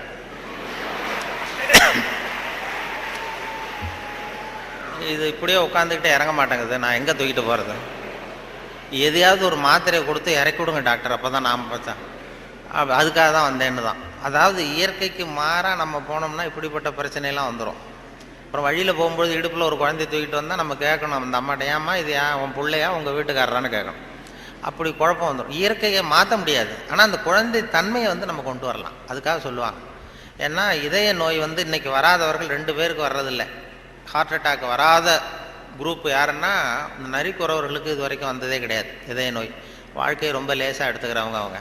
அவங்களுக்கு வெற்றியும் சந்தோஷத்தை தரும், தோல்வியும் சந்தோஷத்தை தரும். அது இப்போ எங்கள் ஊரில் எல்லாம் இந்த துப்பாக்கி சுடுறதுக்கு, இந்த வேட்டைக்கு துப்பாக்கி வச்சுருப்போம் எங்கள் ஊர் பக்கம் அந்த காட்டில். அது நரிக்குறவர் சுடுவாங்க, கூட்டமாக பறந்து போகிறப்ப சுட்டால் ஒரு பறவை விழுந்ததுன்னா சந்தோஷப்படுவார், துள்ளுவார். அதே மாதிரி தப்பிச்சு போனாலும் துள்ளுவார், ஆஹா எவ்வளோ அருமையாக போகுதுன்னு. நமக்கு தான் பயமாக இருக்கும், ஐயோ ஒரு குண்டு வேஸ்ட் ஆகிட்டுதுன்னு. அதனால் நரிக்குறவர்களுக்கு வர்றதில்லை. அதே மாதிரி இன்னொரு குரூப்புக்கு ஹார்ட் அட்டாக் இது வரைக்கும் வந்ததில்லை. மருத்துவ உண்மை யாருன்னா, பைத்தியக்காரனுக்கு வந்ததே கிடையாது. பைத்தியக்காரங்களுக்கு இது வரைக்கும் ஹார்ட் அட்டாக்கும் வந்ததில்லை. ஏன்னா அவங்க எதுவாக ஆக நினைக்கிறார்களோ அதுவும் ஆயிடுறாங்க. அவங்க இப்போ நான் இந்த நாட்டுக்கு பிரதம மந்திரி ஆகணும்னு நினைக்கிறேன்னா, நான் எந்த கட்சியில் சேர்றது, எங்கே போகிறது, எப்படி பண்ணுறதுன்னு நான் டென்ஷன் ஆகிடுறேன். அதாவது என் இருதயத்துக்கு அதிகமாக வேலை கொடுக்குறேன். ஒரு துடிப்புக்கும் இன்னொரு துடிப்புக்கும் நடுவில் இருக்கிற ஓய்வு தான் என்னுடைய ஆயுளை நிர்ணயம் பண்ணுது. நான் பிரதம மந்திரி ஆகணுங்கிற ஆவலில் எனக்கு துடிப்பை அதிகமாக்கி ஆயுளை குறைச்சிக்கிறேன், ஹார்ட் அட்டாக் வந்துடுது. ஆனால் ஒரு பைத்தியக்காரன் பிரதம மந்திரி ஆகணும்னு நினைக்கிறான்னு வைங்க, அவன் ஆனதாகவே நினச்சிட்றான். அவனுக்கு முயற்சி தேவைப்படாது. எதுவாகணும்னு நினைக்கிறானோ அதுவும் ஆயிடலாம். ஒரு சினிமா நடிகர் ஆகணும்னு பைத்தியம் பிடிச்சதுன்னா, நான் தான் ரஜினிகாந்த் அப்படிம்பா. அதாவது அது மாதிரி ஆகிடும். அந்த மன அளவில் அந்த நிறைவு வந்துடுறதுனால அவங்களுக்கு இதய நோய் வர்றதில்லை. இது அவங்கள்ட்டேருந்து நாம் கற்றுக்க வேண்டியதான். அதனால தான் எதையும் லேசாக எடுத்துங்கன்னு சொல்லி இப்போ இந்த காலத்தில் எல்லாரும் உபதேசம் பண்ண ஆரம்பிச்சிட்டாங்க. அதாவது இப்போ சித்த சுவாதீனத்துடன் கூடிய பைத்தியத்தன்மையுடன் வாழ கற்றுக்கொள்ளுங்கள் அப்படிங்கிறது இந்த காலத்து மனிதர்களுக்கு சொல்லப்படுகிற உபதேசம். சித்த சுவாதீனத்துடன் கூடிய பைத்தியத்தன்மையுடன் வாழ கற்றுக்கொள்ளுங்கள் அப்படின்னா, அது என்ன பைத்தியத்தன்மை சித்த சுவாதீனம்னா, நாம் சித்த சுவாதீனமாக இருக்கணும், இன்னொருத்தர் பைத்தியக்காரத்தனமாக பேசினா ஒத்துக்கணுமா? இப்போ உங்கள் வீட்டில் அல்லது உங்கள் நண்பர்கள்ட்ட யார்ட்டையோ கேட்குறீங்க, 8ஐயும் 3ஐயும் பெருக்கணும் என்னன்னு கேட்குறீங்க. 8ம் 3ம் பெருக்கணும் 23ன்னு சொல்கிறாருன்னு வைங்க, உடனே நீங்கள் சண்டைக்கு போகக்கூடாது. தப்பு, நீ சொல்கிறது தப்புன்னு சண்டை போகக்கூடாது. பரவாயில்ல, நீ 23ன்னு இது நினச்சிருக்க, நான் 24ன்னு எனக்கு சொல்லி கொடுத்துருக்குறாங்க. சரி, உங்கள் வாத்தியார் அப்படி சொல்லி கொடுத்துருக்காரு, எங்கள் வாத்தியார் அப்படி சொல்லி கொடுத்துருக்காரு, ஒன்று தானே வித்தியாசம், அதுவும் வாய்ப்பாட்டில் எத்தனையோ எடிஷன்லாம் இருக்குது இல்லையா, அதனால் பரவாயில்ல அப்படின்ட்டு போயிடணும். இதுதான் சித்த சுவாதீனத்துடன் கூடிய 24 தான் உண்மைங்கிறது தெரியும் நமக்கு, சரிங்கிறது. 23ஐயும் சரின்னு ஒத்துக்கிறோம் பாருங்கள், அதை தான் சித்த சுவாதீனத்துடன் கூடிய. அப்படி இருக்கிறவங்களுக்கு இதய நோய் வராதான். அது துல்லியம்ங்கிறது அதில் வேணும். அதாவது இப்போ ஒரு மாணவன் படிச்சுட்டு இன்டர்வியூக்கு போனான், ஒரு பேங்க் உத்தியோகம். அங்கே கேள்வி கேட்டாங்க, 8ஐயும் 3ஐயும் பெருக்குனா என்னப்பான்னு. அவன் சொன்னான், 8ஐயும் 3ஐயும் பெருக்குனா 23ன்னு சொல்லிட்டான், வாய் தவறி சொல்லிட்டான். சரி, போயிட்டு வான்ட்டாங்க இன்டர்வியூவில். வெளியில் வரும்பொழுது யோசித்தான், இது என்ன ஒரு சின்ன கணக்கு தானே கேட்டாங்க, இது தப்பாக சொல்லிட்டோமே, 8-3-23 சொல்லிட்டோமே, இது கூட தெரியலன்னா நமக்கு எப்படி பேங்க்கில் வேலை கிடைக்கும்? நிச்சயமாக நமக்கு இந்த வேலை இல்லை, ஏதோ உளறிவிட்டோம் அப்படின்னு சொல்லி போயிட்டான் வீட்டுக்கு போனால் ஒரு வாரத்தில் அப்பாயின்மெண்ட் ஆர்டர் வந்துட்டுது அவனுக்கு, நீ வந்து வேலையில் சேர்ந்துக்கிடான்னு. உடனே அப்போ அவன் நினச்சானா, சரி நாம் பதில் சொன்னதை அவரும் சரியாக காதில் வாங்கலை போல இருக்கு, கேள்வி கேட்டவரும், அதனால் இதை சொல்லிடக்கூடாது, பேசாமல் போய் வேலையில் சேர்ந்துருவோம் அப்படின்னு போய் நேராக போய் வேலையில் சேர்ந்துட்டான். சேர்ந்து வேலை பர்மனெண்ட் ஆனதுக்கப்புறம் அந்த மேனேஜர்கிட்ட போய் உக்காந்தான். சார், அன்னைக்கு இன்டர்வியூக்கு வந்தப்போ என்ன ஒரு கேள்வி கேட்டீங்க, 8-3 பேருக்குன்னா என்னென்னு, நான் வாய் தவறி 23 சொல்லிட்டேன், நீங்களும் சரியாக கவனிக்கலை போட்டுருக்கு சார், எனக்கு வேலை கொடுத்துட்டீங்க, ரொம்ப தேங்க்ஸ் அப்படின்றான். இனிமேல் ஒன்றும் பண்ண முடியாதுன்னு. அப்போ அந்த மேனேஜர் சொன்னார், அப்படி இல்லைப்பா, அன்னைக்கு இன்டர்வியூக்கு வந்தது ஒன்றையும் சேர்த்து 294 பேர் வந்தீங்க இன்டர்வியூக்கு, நான் 294 பேர்கிட்ட இந்த கேள்வி கேட்டேன், 8-3 பேருக்குன்னா என்னென்னு, நீ சொன்னது தான் நியரஸ்ட் கரெக்ட் ஆன்சர், நான் அதனால தான் வேலை கொடுத்தேன், நான் ஒன்றும் தப்பாக பண்ணிவிடல அப்படின்னா. அதாவது வாழ்க்கையில் வெற்றி பெறணும், இதய நோய் வரக்கூடாது, ஹார்ட் அட்டாக் வரக்கூடாதுன்னு நினைக்கிறவர்கள் நியரஸ்ட் கரெக்ட் ஆன்சரை தான் பார்க்கணுமா. வாழ்க்கையில் நியரஸ்ட் கரெக்ட் ஆன்சர் பார்க்குற மனோபாவம் வந்து இதயத்தை நல்லா வச்சுருக்கோம். ஆனால் அறிவியலில் அப்படி பார்க்கக்கூடாது. அறிவியலில் ரொம்ப துல்லியம் அவசியம். இப்போ உங்கள் பொறியியல் சம்மந்தப்பட்ட விஷயங்கள்லையோ அறிவியல் சம்மந்தப்பட்டதில் துல்லியம் தான் முக்கியம், அதில் போய் நியரஸ்ட் கரெக்ட் ஆன்சர் பார்க்கக்கூடாது. வாழ்க்கைங்கிற கணக்கில் நியரஸ்ட் கரெக்ட் ஆன்சர் தான் பார்க்கணும், ரொம்ப துல்லியமாக எதையும் பார்க்கக்கூடாது. அறிவியல் வந்து துல்லியம் போச்சுன்னா போச்சு. இப்போ நம்ம ஒரு ராக்கெட் விடுறோம், செவ்வாய் கிரகத்துக்கு விட்டோம், புதன் கிரகத்தில் போய் இறங்கிவிட்டது, பரவாயில்ல, ஒரு கிரகம் தானே வித்தியாசம் அப்படின்னு அதில் போய் அப்படி போகக்கூடாது. செவ்வாய்க்கு அடுத்தது புதன் தானே, பரவாயில்லன்னு அப்படி போக முடியாது. அறிவியலில் துல்லியம் முக்கியம். வாழ்க்கைங்கிற விளையாட்டில் இந்த பர்ஃபெக்ஷன் பார்க்காதீங்கோ. பர்ஃபெக்ஷன் ஒன்று உலகத்தில் ஒன்றுமே கிடையாதான். பர்ஃபெக்ஷன் நானாக என் மனசில் ஒரு உருவத்தை வரைஞ்சிக்க வேண்டியது, படத்தை போட்டுக்கிறது, அதே மாதிரி எதிரில் இருக்கிறது இருக்கான்னு நான் பார்க்குறேன். நான் உள்ளுக்குள்ளே என்ன வரைஞ்சிருக்கணும் அதே மாதிரி இருந்ததுன்னா பர்ஃபெக்ட்னு சொல்கிறேன், அது இல்லைன்னா அது சரியில்லைங்கிறேன். அதாவது கோளாறு நான் வரைஞ்ச படத்தில் இருக்கே தவிர பொருள் இல்லை. உலகத்தில் எது எது எப்படி இருக்கணுமோ அது அப்படி தான் இருக்குது. அழகாக இருக்கிற பொருளை நீங்கள் விரும்புவதில்லை, அழகாக இருக்கிற பொருளை நீங்கள் விரும்புவதில்லை, நீங்கள் விரும்புகிற பொருள் அழகாக இருக்கிறது அப்படிங்கிறது தான் உண்மை. அதனால தான் ஒரு நீக்ரோவுக்கு அவங்க புள்ள வந்து அழகாக இருக்குது, நமக்கு நம்ம பார்வைக்கு வித்தியாசமாக தெரியுது. அதனால் அந்த அழகுங்கிறதெல்லாம் வாழ்க்கைங்கிற கணக்கில் அந்த ரொம்ப துல்லியமெல்லாம் பார்த்து வாழ்க்கையை வீணாக்கி கொள்ளாதீர்கள்னு சொல்லுவாங்க. ஏன்னா மனிதனுக்கு வந்து இன்னும் சரியான விளக்கம் யாருமே கொடுத்ததில்லை. கிரேக்க அறிஞர்கள் தான் பெரிய அந்த வரைவிலக்கணம் வகுக்கிறதுல ரொம்ப கெட்டிக்காரங்களாம். கிரேக்க அறிஞர்கள் ஒவ்வொன்றுக்கும் டெஃபனேஷன் வகுக்கிறதுல. அப்போ ஒரு குரூப் அறிஞர்கள் குழு கூடி உட்காந்து மனிதன் என்பவன் யார், மனிதன் அப்படின்னா அதுக்கு என்ன டெஃபனேஷன், ஒரு வரைவிலக்கணம் வகுக்கணும்னு உட்காந்தாங்களாம். உட்காந்தா எல்லாம் வந்து இப்படி ஒவ்வொரு அறிஞரும் ஒரு யோசனை சொல்லியிருக்கிறார். மனிதன் என்பவன் ஒரு 2 கால் பிராணி அப்படின்னு எழுதிடலாம் சார் அப்படின்னது உடனே எல்லாம் ஏகமனதாக எல்லாம் சரி தான், சரியாக இருக்க விளக்கம். மனிதன் என்பவன் 2 கால் பிராணி, சரியாக இருக்க, ஒத்துக்கலாம்னு போனாங்க. அப்போ திடீர்னு ஒருத்தர் எழுந்திரிச்சு வெளில ஒன்றாராம். போயிட்டு ஒரு திடுக்கிட்டுன்னு வெளில திரும்பி வந்து ஒரு சாக்கில் கொண்டாந்து அப்படி வச்சார் மேஜையில். இந்த சாக்குக்குள்ளே என்ன இருக்குன்னு கேட்டார் தலைவர், கூட்டத் தலைவர். உங்கள் வரைவிலக்கணப்படி, உங்கள் டெஃபனேஷன் படி உள்ள ஒரு மனுஷன் இருக்கான், மனிதன் என்பவன் ஒரு 2 கால் பிராணின்னு தானே சொன்னீங்க அப்படின்னு சொல்லி திறந்தா ஒரு கோழி நிற்கிது. ஒரு கோழி, இது 2 கால் பிராணி தானே, அப்போ இதுவும் ஒரு மனுஷன் தானே அப்படின்னானா. ஆகா, நம்ம டெஃபனேஷனில் ஏதோ ஒரு தப்பு, அதில் ஒரு திருத்தம் உண்டு பண்ணணும் அப்படின்னு சொல்லி இன்னொருத்தர் சொல்லியிருக்காரு. நான் அதில் கொஞ்சம் ஒரு கரெக்ஷன் கொடுக்குறேன் சார் அப்படின்னு சொல்லி மனிதன் என்பவன் சிறகுகளற்ற 2 கால் பிராணி அப்படின்னு கொடுத்துருக்கான். உடனே இவன் மறுபடியும் எடுத்துகிட்டு ஓடனான், திரும்பி வந்தான், சாக்கு உள்ள மனுஷன் இருக்கான எடுத்தா அதே கோழி ரெக்கையெல்லாம் பிச்சு விட்டு நிறுத்தி வச்சிருக்கான். உங்கள் டெஃபினேஷன் படி மனுஷன் சிறகுகளற்ற 2 கால் பிராணி அப்படின்னு. அப்புறம்தான் அந்த கிரேக்க அறிஞர்களே சொல்லிட்டாங்களாம், மனிதனுக்கு அதாவது இப்போ ஏதாவது ஒன்றும் முடியலன்னா இப்போ நம்ம என்ன பண்ணுறோமோ அது மாதிரி அதே முடிவுக்கு வந்தாங்க. அதாவது சபையை ஒத்தி வைக்கப்படுகிறது அப்படின்னு சொல்லிவிட்டு கடைசி வரைக்கும் அது டெஃபினேஷன் கொடுக்கல. மனிதனுக்கு வந்து விஞ்ஞானம் போட்டிருக்கிற வேலை வேறு. விஞ்ஞானம் கெமிஸ்ட்ரி என்ன சொல்லுதுன்னா, ஒரு சராசரி மனுஷ உடம்புல இருக்கிற கால்சியத்தை மட்டும் தனியாக எடுத்தால் ஒரு சின்ன ரூமுக்கு வெள்ளை அடிக்கலாம். ஒரு சராசரி மனுஷ உடம்புல இருக்கிற கொழுப்பை மட்டும் தனியாக எடுத்தால் ஒரு 10 சோப்பு கட்டி தயார் பண்ணலாம். ஒரு சராசரி மனுஷன் உடம்புல இருக்கிற பாஸ்பரஸை மட்டும் தனியாக எடுத்தால் ஒரு 40 நெருப்புக்குச்சி தயார் பண்ணலாம். ஒரு சராசரி மனுஷ உடம்புல இருக்கிற இரும்பு சத்தை மட்டும் தனியாக எடுத்தால் 2 கலாணி 2 செய்யலாம். இவ்வளவுக்கு மொத்தமாக விலை போட்டால் 42 ரூபா 50 காசு. இதுதான் கெமிஸ்ட்ரி வந்து நமக்கு போட்டிருக்கிற விலை. ஒரு மனுஷனுக்கு ரசாயன விஞ்ஞானம் போட்டிருக்கிற விலை அவ்வளவுதான். அவன் எப்போ அவன் வந்து அவனுடைய வேல்யூ கூடும்னா அவன் எப்படி நடந்துக்கிறாங்கிறத பொறுத்து தான். அதுவும் மனுஷன் வந்து உயிரோடு இருக்கிற வரைக்கும் தான் 42-50 காசு. மிருகங்கள் அவனை விட பெருசாக இருக்கு. செத்ததுக்கு அப்புறம் வேல்யூ கூடுது. கடையில் பாருங்கள், உயிர் கோழி 50 ரூபா, உரித்த கோழி 60 ரூபான்னு போட்டுருவோம். செத்ததுக்கு அப்புறம் 10 ரூபா கோடி போடும். மனுஷன் உயிர் மனிதன் 42 ரூபா 50 காசு, செத்த மனிதன் 52 ரூபா 60 காசு. அப்படின்னா நீயே வச்சுக்கடா போடான்ட்டு போடுவான். அது அப்படி வந்து எப்படி வாழணுங்கிற அந்த வாழ்க்கை நெறிகள்லாம் பெரியவர்கள் நிறைய பேர் அதை பற்றி இது பண்ணி சொல்கிறாங்க. அதனால தான் அவங்ககிட்டேருந்து கற்றுக்கிட்டு நம்ம நல்ல பழக்க வழக்கங்கள் நம்மக்கிட்ட இருக்கிற அந்த திருக்குறளை பற்றி இப்போ தான் அதை பற்றி நிறைய பேர் பேச ஆரம்பிச்சிருக்கிறாங்க. திருக்குறளுங்கிறது அதனுடைய அருமை பெருமையெல்லாம் எப்படி வந்தது போச்சுன்னு சொல்லி. திருக்குறள்லாம் சின்ன வயசில் நம்ம பாடத்திட்டத்தில் மனப்பாடம் பண்ணது தான். இப்போ அதை பற்றி ஆங்கில மொழிபெயர்ப்புலாம் நிறைய வந்துக்கிட்டு பெருசாக பண்டிதமணி கதிரேசன் செட்டியார் இருந்தார். அவருடைய மகன் கூட இங்கே இருந்தார்ல தமிழ் துறையில், கதிர் தியாகராஜன். அவங்க அப்பா பண்டிதமணி கதிரேசன் செட்டியார். அவர் வந்து திருக்குறளை மனப்பாடம் பண்ணது எப்படின்னா, எதிரில் வந்து அவங்க வீட்டு வேலைக்காரனை உட்கார வச்சுக்குவாராம். இவர் உட்காந்துருப்பார். அவருக்கு கால் நடக்க முடியாது, கால் ஊனம். அதனால் எதிரில் வேலைக்காரனை உட்கார வச்சுட்டு அவன் கையில் திருக்குறள் புஸ்தகத்தை கொடுத்துட்றது. இவர் உட்காந்துக்கிட்டு, இந்த இடத்துல நான் முதலாளி கிடையாது, நீ வேலைக்காரன் கிடையாது, நான் வந்து திருக்குறளை வரிசையாக சொல்லிட்டு வருவேன், அது சரியாக இருக்கான்னு பார்த்துக்கிட்டே வா, ஏதாவது ஒரு சின்ன தப்பு சொல்லிட்டா கூட நீ என்ன முதலாளின்னு பார்க்காத, எழுந்திரிச்சு வந்து என் தலையில் ஓங்கி ஒரு கொட்டு வை அப்படின்னு. சரி முதலாளின்னு வாங்கி வச்சுக்கிட்டான். வாங்கி வச்சுட்டு சொல்லுங்கள் முதலாளின்னு உட்காந்தான். அகர முதல எழுத்தெல்லாம் ஆதி பகவன் முதற்றே உலகு அப்படின்னாரு. உடனே கிடுக்குன்னு கொஞ்சம் இருங்க முதலாளி அப்படின்னு சொல்லி எழுந்திரிச்சு வந்து ஓங்கி நங்குன்னு கொட்டி விட்டான் தலையில்.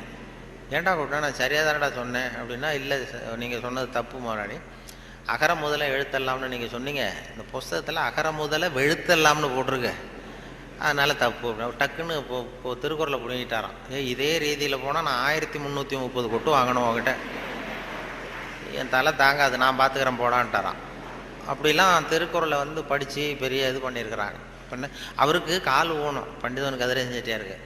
அவருக்கு வந்து பாதுகாப்புக்குன்னு ஒருத்தனை வச்சுருந்தாரான், அவனுக்கும் கால் கிடையாது.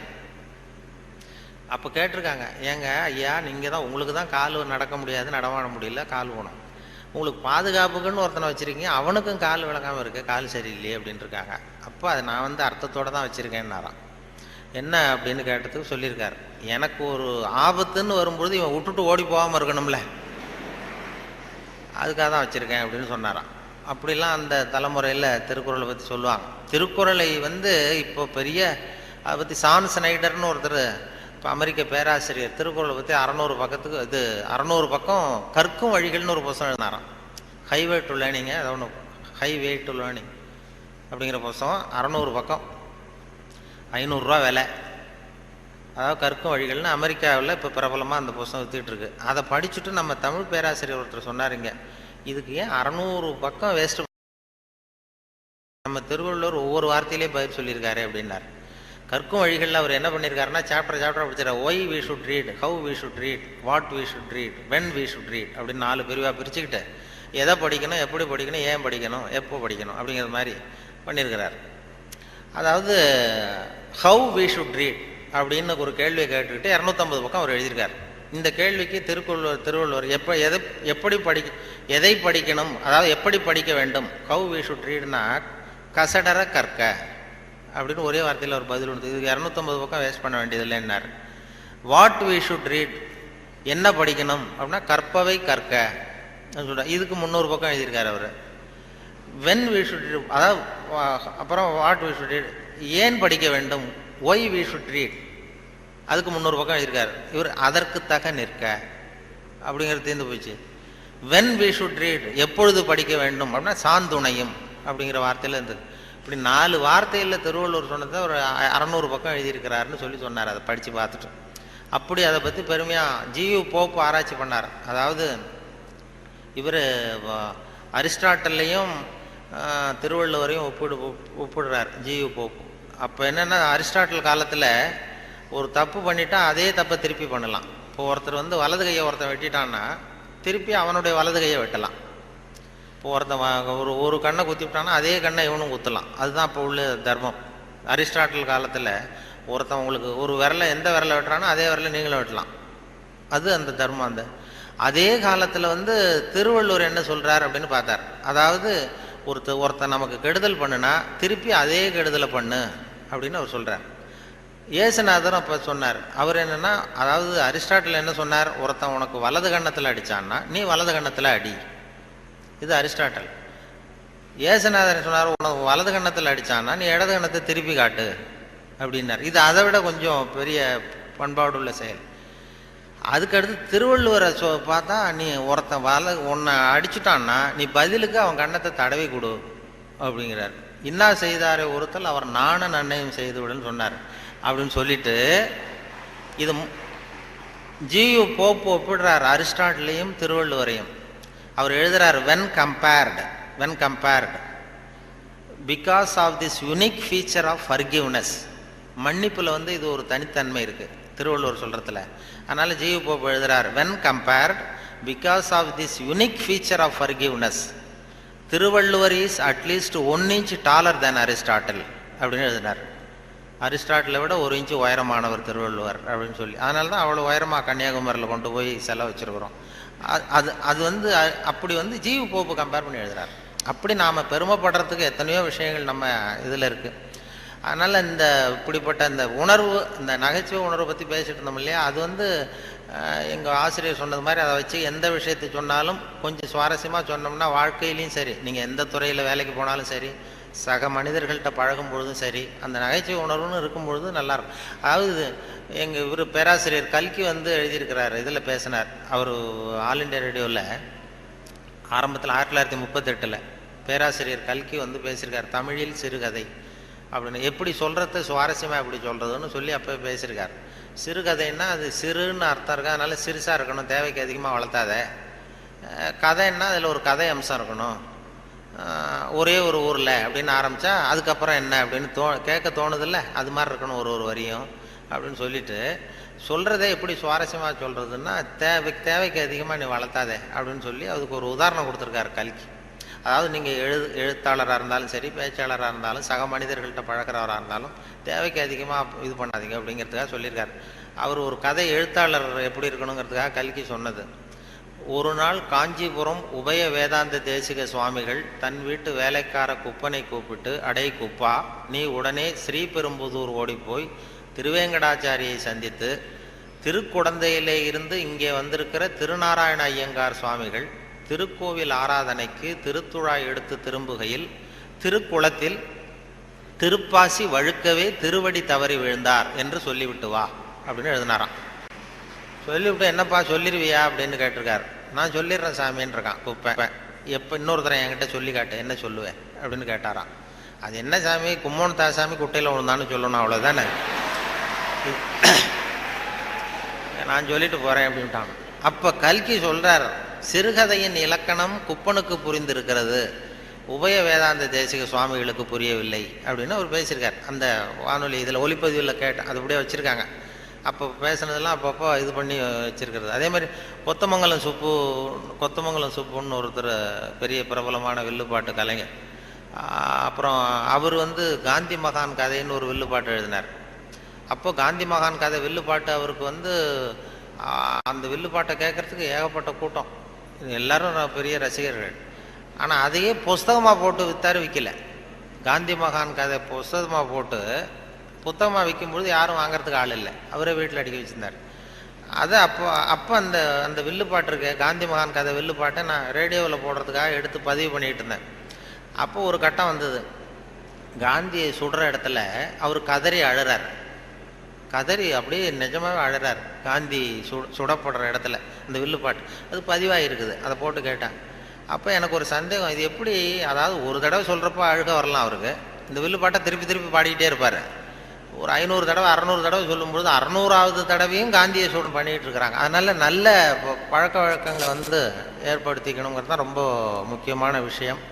அதனால் இதில் எப்படி நான் சொன்னது மாதிரி எவ்வளவு நேரம் எதை தாக்க முடியும், குடும்பத்தில் வந்து ரொம்ப ஒருத்தர் அனுசரிப்புத்தன்மை, சகிப்புத்தன்மை இதெல்லாம் வேணுங்கிறத பற்றி நிறைய அந்த சின்ன சின்ன விஷயங்களாக தான் வானொலி சொல்கிறது உண்டு. இந்த நகைச்சுவைன்னு சொன்னதுனால அதை சேர்த்து கதையாக சொல்கிறது உண்டு.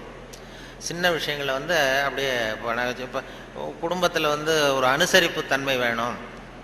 வாழ்க்கைங்கிறது ஒரு பெரிய பிரயாணம். குடும்பத்தில் அனுசரிப்பு தன்மை வேணும் அப்படின்னா அப்போ அதுக்கு ஒரு கதை மாதிரி சொல்லிடுறது வானொலி ஊடகத்தில். இப்போ ஒரு குடும்பத்தில் கணவன் மனைவி 2 பேர் இருந்தாங்க. 2 பேருக்கு ஒரு குழந்தை பிறந்தது. அதுக்கு பேர் வைக்கிறதுல தகராறு வந்துட்டு தான். என்ன பேர் வைக்கிறதுன்னு அவன் சொல்கிறான் எங்கள் அப்பா பேர் தான் வைக்கணுங்கிறான். இந்த அம்மா சொல்லுது எங்கள் அப்பா பேர் தான் வைக்கணுங்குது. தகராறு. உடனே என்ன காலையிலேருந்து சண்டை குழந்தைக்கு பேர் வைக்கிறதுல. அதில் கூட ஒத்து போக முடியல. உடனே எதிர்த்து வீட்டுக்காரன் ஒருத்தன் வந்தான். வந்து என்ன உங்கள் வீட்டில் காலையிலேருந்து சண்டைன்னு கேட்டிருக்கான்.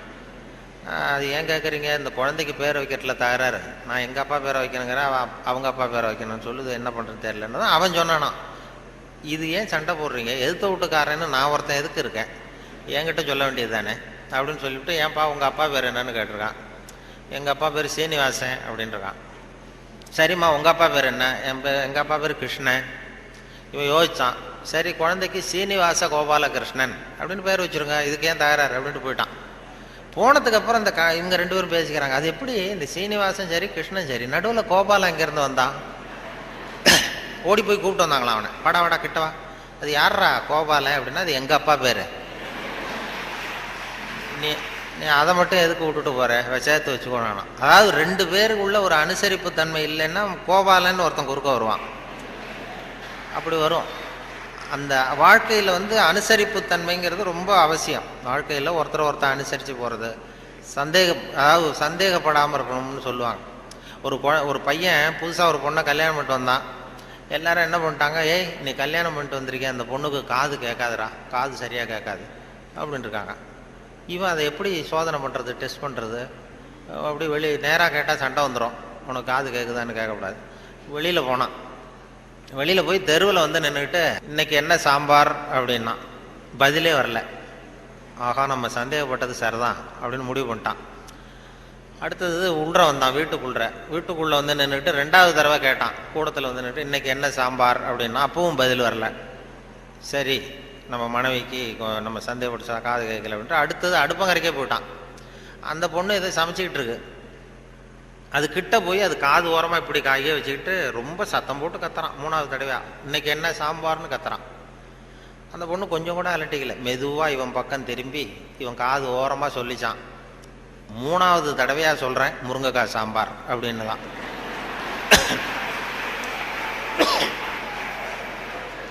இவனுக்கு காது கேட்கல.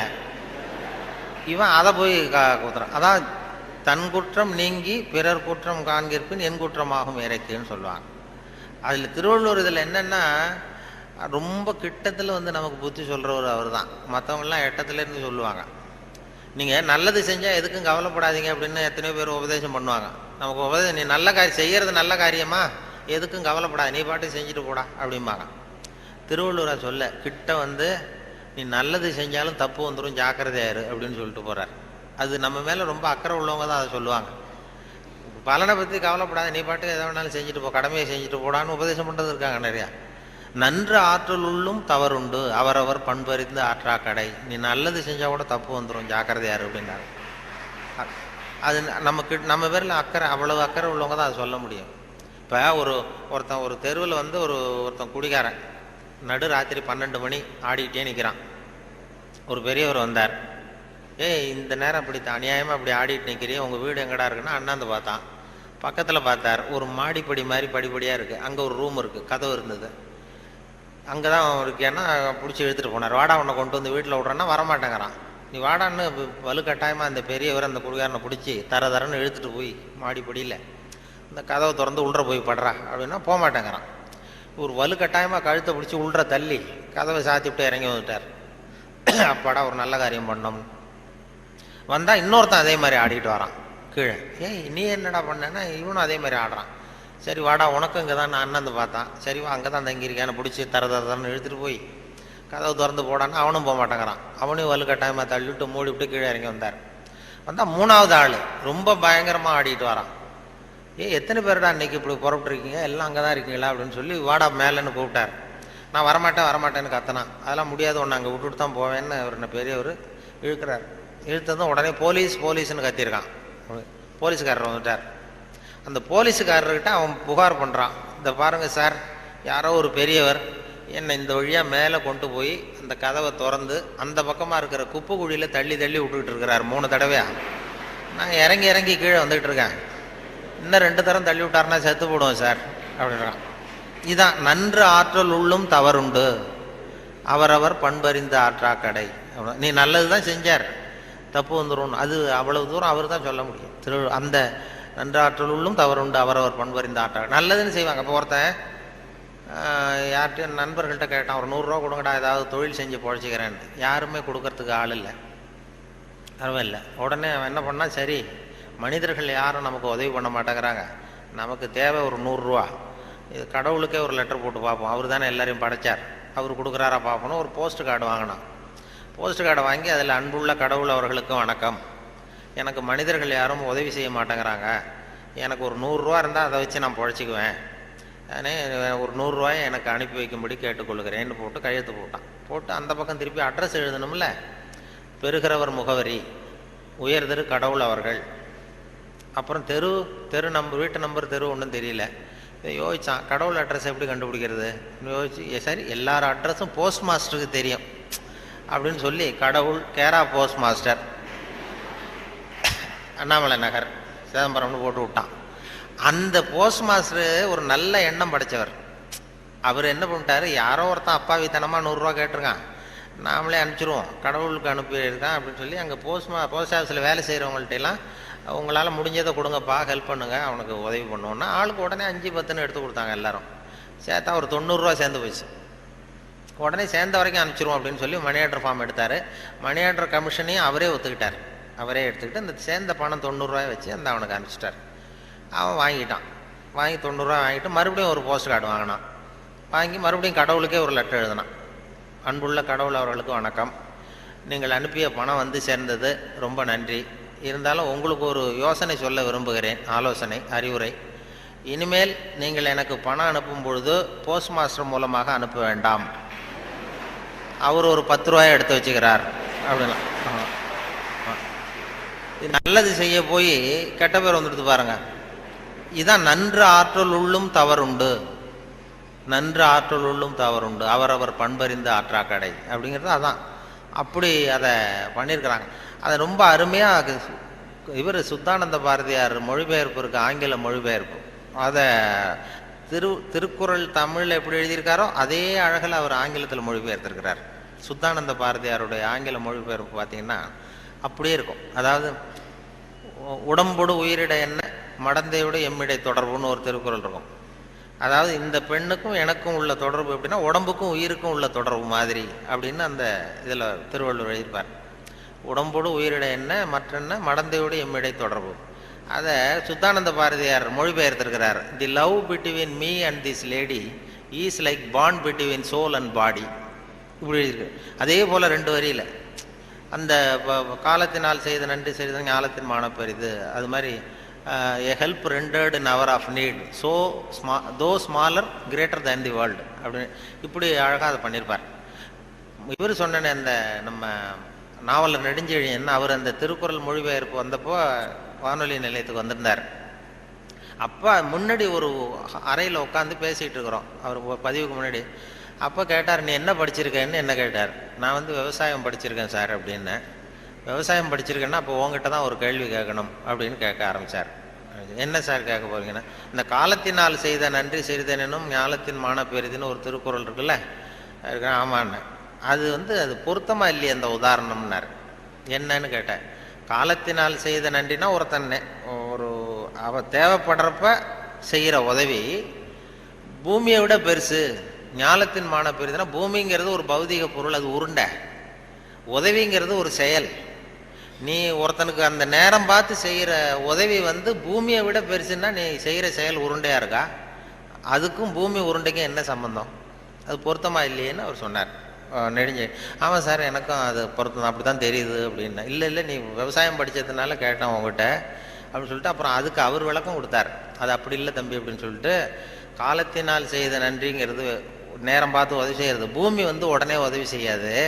அது எப்படின்னா, இன்றைக்கி ஒரு கத்திரிக்காய் செடியை நட்டின்னா ஒரு 4 மாதம் கழித்து தான் கத்திரிக்காய் காய்க்கும்.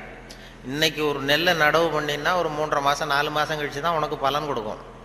4 மாதம் கழித்து பலன் கொடுக்குற பூமியை விட உடனே செய்கிற உதவி பெருசு இல்லையா? அதனால தான் காலத்தினால் செய்த நன்றி செய்ததுன்னு ஞாலத்தின் மான பெரிது அப்படின்னார். இதை நாவலர் நெடுஞ்செழியன் சொன்னார். அப்படி அவரெல்லாம் அவர் அரசியலுக்கு வந்திருக்க வேண்டியதில்லை, இலக்கியத்தோடு இருந்திருந்தா நல்லா இருக்கும்னு சொன்னார். அப்புறம் அடுத்த கேள்வியும் கேட்டார், அவர் விடலை. அப்புறம் நிலையில் தெரியாத அடங்கிய அந்த அப்புறம் கடலை விட பெருசி, அதாவது அப்படின்னு ஒரு இது, அதுக்கு அந்த திருக்குறளுக்கு ஒன்று சொன்னேன். நிலையில் தெரியாத அடங்கியான் தோற்றம் மலையினுமான பெரிதுன்னு ஒன்று. பயன் தூக்கார் செய்த உதவி நயன் தூக்கின் நன்றி கடலிற் பெரிது. அதாவது பயன் கருதாமல் செய்கிற உதவி கடலை விட பெருசுன்னு சொல்கிறாரு. கடலுங்கிறது விரிந்தது. பயன் கருதாமல் செய்கிற உதவிக்கும் கடலுக்கும் என்ன சம்பந்தம்னு கேட்டார், இந்த முதல் கேள்வி மாதிரி. அப்புறம் அவரே விளக்கம் கொடுத்தார். கடல் பயன் கருதி தான் நமக்கு உதவி செய்யும். அதாவது நம்மகிட்ட இருக்கிற தண்ணி ஆவியாக போய் மறுபடியும் மேகமாகி மறுபடியும் மழையாக பொழிஞ்சு அந்த தண்ணி மறுபடியும் நம்மகிட்டே வந்துடும் அப்படிங்கிற பயன் கருதி கடல் உதவி செய்யுது. அதை விட பயன் கருதாமல் செய்கிற உதவி பெருசு இல்லையா? அதனால தான் கடலை விட பெருசுன்னு சொன்னார் அப்படின்னு சொல்லி அவர் விளக்கம் அதை கொடுத்தார். இப்போ நிலையில் தெரியாத அடங்கிய தோற்றம் மலையினுமான பெரிது. அதாவது மனசு அடங்கினவன் மலையை விட பெருசு அப்படின்னா மலை அசையாமல் இருக்கிறது ஒன்றும் அதிசயம் இல்லை, மனம் அசையாமல் இருக்கிறது தான் அதிசயம். அதனால் மலையை விட பெருசுன்னு சொல்லி அவர் விளக்கம் கொடுத்துட்டு போனார். மனசை அசையாமல் வச்சுருக்கிறது ரொம்ப கஷ்டம். அது சொல்லிடலாம், மனசை நான் கட்டுப்படுத்துகிறேன்னு. ஒருத்தன் நான் என்ன பெரிய பெரிய துறவிகள்லாம் நான் மனசை கட்டுப்படுத்துகிறேன்னு ஒருத்தன் சவால் விட்டுட்டு போனானா, போய் என்ன பண்ணுறதுன்னா ஒரு நடுக்காட்டில் போய் உட்காந்துக்கிட்டான். மனசை கட்டுப்படுத்துறது என்ன பெரிய காரியம் நான் பண்ணுறேன் அப்படின்ட்டு அப்படியே உட்காந்து பார்த்தா எதிரில் ஒத்தையடி பாதை, அதில் ஒரு நடனம் ஆடுற பொண்ணு போயிட்டுருக்கு. டான்ஸு ஸ்கூல் ஒன்று, டான்ஸு கற்றுக்கிறதுக்கு போயிட்டுருக்கு. இது என்ன இவ்வளோ தூரம் உட்காந்துருக்குறோம், இப்போவும் நமக்கு தொந்தரவாக இருக்குதே, கண் இடைஞ்சலாக இருக்கேன்னு சொல்லி பார்த்தான். 8 மணிக்கு கிளாஸு தினம் போயிட்டுருக்கு. இப்போ பார்த்தான், ஒரு துணியை எடுத்து கண்ணை கட்டிட்டு உட்காந்துட்டான். இனிமேல் பார்த்துக்கோ, இனிமேல் ஒன்றும் ஆகாதுன்னு. மறுநாள் உட்காந்தா 8 மணிக்கு அந்த காலில் கட்டியிருக்கிற சலங்கை சத்தம் கேட்டுதான், ஜல் ஜல்லுன்னு. இது ஏது காது தொந்தரவாக இருக்குது அப்படின்னு சொல்லி காதையும் கட்டிவிட்டான், கண்ணையும் கட்டிவிட்டான். இனிமேல் ஒன்றும் இப்போ பிரச்சனை இல்லை. மறுநாள் காலையில் 8 மணிக்கு அது தலையில் வச்சுருக்கிற பூ வாசம் அடிச்சிருக்கு. இந்த பொண்ணு மூக்கையும் கட்டிவிட்டான், கண்ணு காது மூக்கையும் கட்டிவிட்டு இனிமேல் நான் மனசை கட்டுப்படுத்துறேன்னு உட்காந்தானா. மறுநாள் காலையில் 8 மணி ஆச்சு. அப்போ இவன் மனசு நினச்சிதான், இந்நேரம் அவள் போயிட்டு இருப்பா அப்படின்னு. இதை விட அசையாமல் இருந்ததுன்னா அது மலையை விட பெருசு மனசு. நிலையில் தெரியாத அடங்கியான் தோற்றம் மலையினுமான பெரிதுன்னா அதுதான். மலை அசையாமல் இருக்கிறது ஒன்றும் பெரிய ஆச்சரியம் இல்லை, மனசு அசையாமல் இருந்ததுன்னா அது பெரிய அதிசயம் அப்படின்னு சொல்லி அதுக்கு விளக்கம் அவர்கள் கொடுத்துக்கிட்டு இருந்தாங்க. அப்படி அதை பற்றி நிறைய பண்ணுறாங்க. அதனால் நமக்கு உங்களுடைய எவ்வளவு நேரம் ஆச்சுன்னு தெரியல, எப்போ முடிக்கிறதுன்னு தெரியல. அது ஒரு கடிகாரம் வச்சா பரவாயில்ல. கடிகாரம் சொல்லுவாங்க பேச்சாளர்கள், சில பேச்சாளர்கள் ஆரம்பிச்சிருவாங்க, முடிக்க முடியாது, எப்போ முடிக்கிறதுன்னு தெரியாது. நெடுஞ்செழியனை பற்றியே பேரறிஞர் அண்ணா சொல்கிறது உண்டு. நெடுஞ்செழியன் கூட்டம் நெடுஞ்செழியன் பேச முடிக்கும் பொழுது அண்ணா சொல்லுவார், அவர் ஒரு பேசி முடிக்க போனார்னா அந்த பிளேன் அப்படி இறங்குறதுக்கு முன்னாடி 2 ரவுண்ட் அடிக்குது இல்லை மேலே, அது மாதிரி ஒரு 2 ரவுண்ட் அடிச்சுட்டு அப்புறம் தான் கீழே இறங்குவார் அப்படின்னு சொல்லி வேடிக்கை சொல்லுவார். அது மாதிரி பேச்சாளர்களுக்கு இப்போ ஒரு பேச்சாளர் பேசிக்கிட்டே இருந்தாராம், எவ்வளோ நேரம் ஆச்சுன்னு தெரியல. அப்புறம் சொல்லியிருக்காரு, ஐயோ உங்களை ரொம்ப நேரம் போர் அடிச்சிட்டேன் போல் இருக்கு, எனக்கு நேரம் போனதே தெரியல, கடிகாரத்தை பார்க்க மறந்துட்டேன் சார், மன்னிச்சுங்கன்னு இருக்கார். அப்போது ஒருத்தர் கோபமாக எழுந்திரிச்சு சொன்னாராம், ஏன்யா கடிகாரத்தை தான் பார்க்க மறந்த, பின்னாடி மாட்டிருக்கிற காலண்டரையாவது பார்க்கக்கூடாதா அப்படின்னா. அப்படின்னா அவன் வாரக்கணக்கில் பேசிக்கிட்டு இருந்திருக்கான். போன ஆரம்பத்தில் முடித்து இந்த விழா முடிகிற வரைக்கும் பேசிகிட்டு இருக்கிறது மாதிரி ஆகிடும். அது அந்த பேச்சுங்கிறது அந்த கல்கி சொன்னார்ல, அது மாதிரி இருக்கணும்னு சொல்லுவாங்க. பேச்சு எதுவாக இருந்தாலும் ஒரு தன்னம்பிக்கை ஊட்டுறது மாதிரி இருக்கணுமா. ஒரு பேச கேட்டாலும் எழுத்தை படித்தாலும் அது படித்து முடித்ததும் நமக்கு ஒரு வாழ்க்கையில் ஒரு பிடிப்பு தன்னம்பிக்கை ஊட்டணும். ஒரு இளைஞன் வாழ்க்கையில் விரக்தி அடைஞ்சி தற்கொலை பண்ணிக்கலாம்னு போய் தண்டவாளத்தில் தலையை வச்சு படுத்தான். படுத்துறான், எதுவும் வாழ்ந்து பிரயோஜனம் இல்லைன்னு விரக்தி அடைஞ்சிட்டான். படுத்துக்கிட்டு இப்படி பார்க்குறான், 2 பக்கமும் ரயிலே வரல. இது என்னடா தற்கொலை கூட பண்ணுறது சாத்தியமா இல்லையே அப்படின்னு பார்த்தான். அப்போ யாரோ ஒருத்தர் ஒரு பக்கத்தில் ஒரு பெரிய மைதானம், ஒரு பெரிய பேச்சாளர் பேசிகிட்டு இருக்காரு. ஆகா அங்கே யாரோ ஒருத்தர் பேசுகிறாரு, அதையாவது போய் கேட்டுட்டு வருவோம் கொஞ்சம் நேரம், இங்கே போர் அடிக்குது, அதுக்கப்புறம் தண்டவாளத்தில் தலையை வச்சு படுத்துருவோம். அப்படின்னு எழுந்திரிச்சு போனான். அங்கே போனால் ஒரு 2000 பேர் உட்காந்துருக்காங்க மைதானத்தில். பேசிகிட்டு இருக்கார் ஒரு பேச்சாளர் தன்னம்பிக்கைங்கிறத பற்றி. பேசி முடித்தார் 1 மணி நேரம். முடிச்சுட்டு எல்லோரும் கலைஞ்சி போயிட்டாங்க. அப்புறம் அந்த இளைஞன் போனான். போய் அந்த பேச்சாளர்கிட்ட, சார் நான் வந்து தற்கொலை பண்ணிக்கணுங்கிற எண்ணத்தோடு தண்டவாளத்தில் தலையை வச்சு படுத்திருந்தேன். உங்கள் குரல் கேட்டது, பேச்சு கேட்கணும்னு வந்தேன். 1 மணி நேரம் உங்கள் பேச்சை கேட்டேன். இப்போ வந்து அந்த தற்கொலை எண்ணத்தை மாற்றிக்கிட்டேன். நான் இனிமேல் தற்கொலை பண்ணிக்க மாட்டேன். எனக்கு வாழ்க்கையில் ஒரு தன்னம்பிக்கை வந்துட்டுது, பிடிப்பு வந்துட்டுது. அதுக்கு நீங்கள் தான் காரணம் அப்படின்ட்டுருக்கான். அது எப்படிடா அந்த முடிவுக்கு வந்தேன்னு கேட்டிருக்காரு அவர்.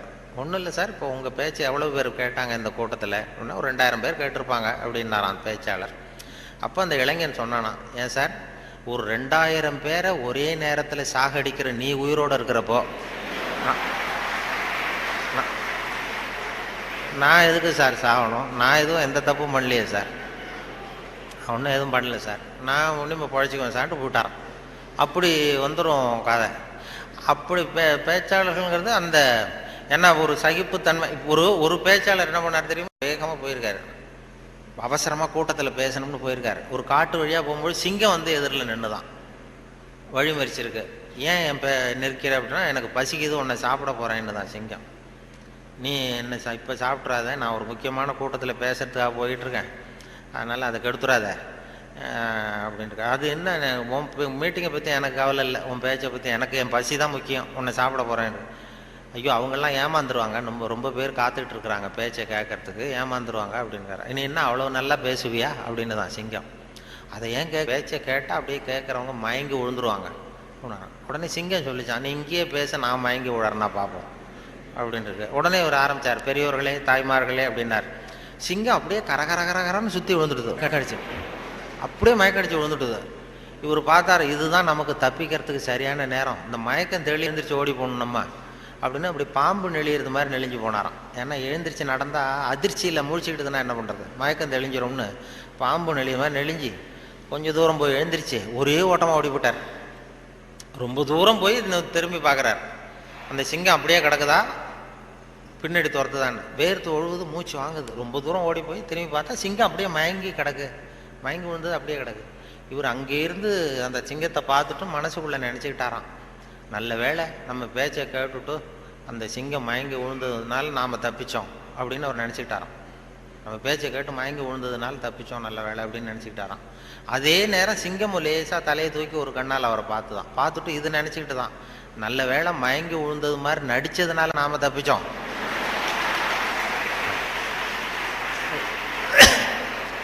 இல்லைன்னா அவன் பேசியே கொண்டிருப்பான் நம்மளை அப்படின்னு அது நினச்சிதான். இப்போ எதுக்கு இது சொல்கிறேன்னா, இப்போ உங்கள் முகத்தையெல்லாம் பார்த்தா அந்த சிங்கத்தோட முகம் மாதிரி தெரியுது எனக்கு. ஆமாம், அது என்ன, இது எந்த இதில் இருக்கீங்க என்ன ஏதுன்னு அது புரிஞ்சுக்கிறது ரொம்ப கஷ்டம். ஆனால் இது மாதிரி நேரத்தில் நல்ல பழக்க வழக்கங்களை வளர்த்தலாம். சகிப்புத்தன்மைங்கிறது ஒரு பெரிய முக்கியம். இன்டர்நேஷ்னல் இயர் ஆஃப் டாலரன்ஸ்னு கொண்டாடினாங்க. சர்வதேச சகிப்புத்தன்மை ஆண்டுன்னு 1995 இன்டர்நேஷ்னல் இயர் ஆஃப் டாலரன்ஸ், சர்வதேச சகிப்புத்தன்மை ஆண்டு. எதுக்கு சொல்கிறேன்னா, இது மாதிரி சந்தர்ப்பத்தில் நீங்கள் உங்களுக்கு பிடிக்குதோ பிடிக்கல ஒரு சகிப்புத்தன்மைன்னு ஒன்று, எவ்வளோ நேரம் தாக்கு பிடிக்க முடியும் அப்படிங்கிறதெல்லாம் பண்ணிக்கலாம். அதனால் அது மாதிரி உங்களுடைய உங்களுடைய சகிப்புத்தன்மை நல்லாவே இருக்குதுன்னு நினைக்கிறேன். ஏன்னா இது வரைக்கும் யாரும் கலைஞ்சி போகல, அதனால் எல்லாத்தையும் தாக்கு பிடிச்சி உட்காந்துருக்குறீங்க. அதனால் உங்களை எல்லாம் இது மாதிரி ஒரு நல்ல சந்தர்ப்பத்தில் சந்தித்ததில் எனக்கு ரொம்ப மகிழ்ச்சி. ஏன்னா ஒரு பெரிய நிறுவனம், ஒரு புகழ்பெற்ற நிறுவனத்தினுடைய மாணவர்களாக இருக்கிறதே ரொம்ப பெருமைக்குரிய ஒரு விஷயம். அதனால் அந்த வகையில் உங்கள் எல்லாருக்கும் என்னுடைய நன்றி, பாராட்டுக்கள், நன்றி, வணக்கம்.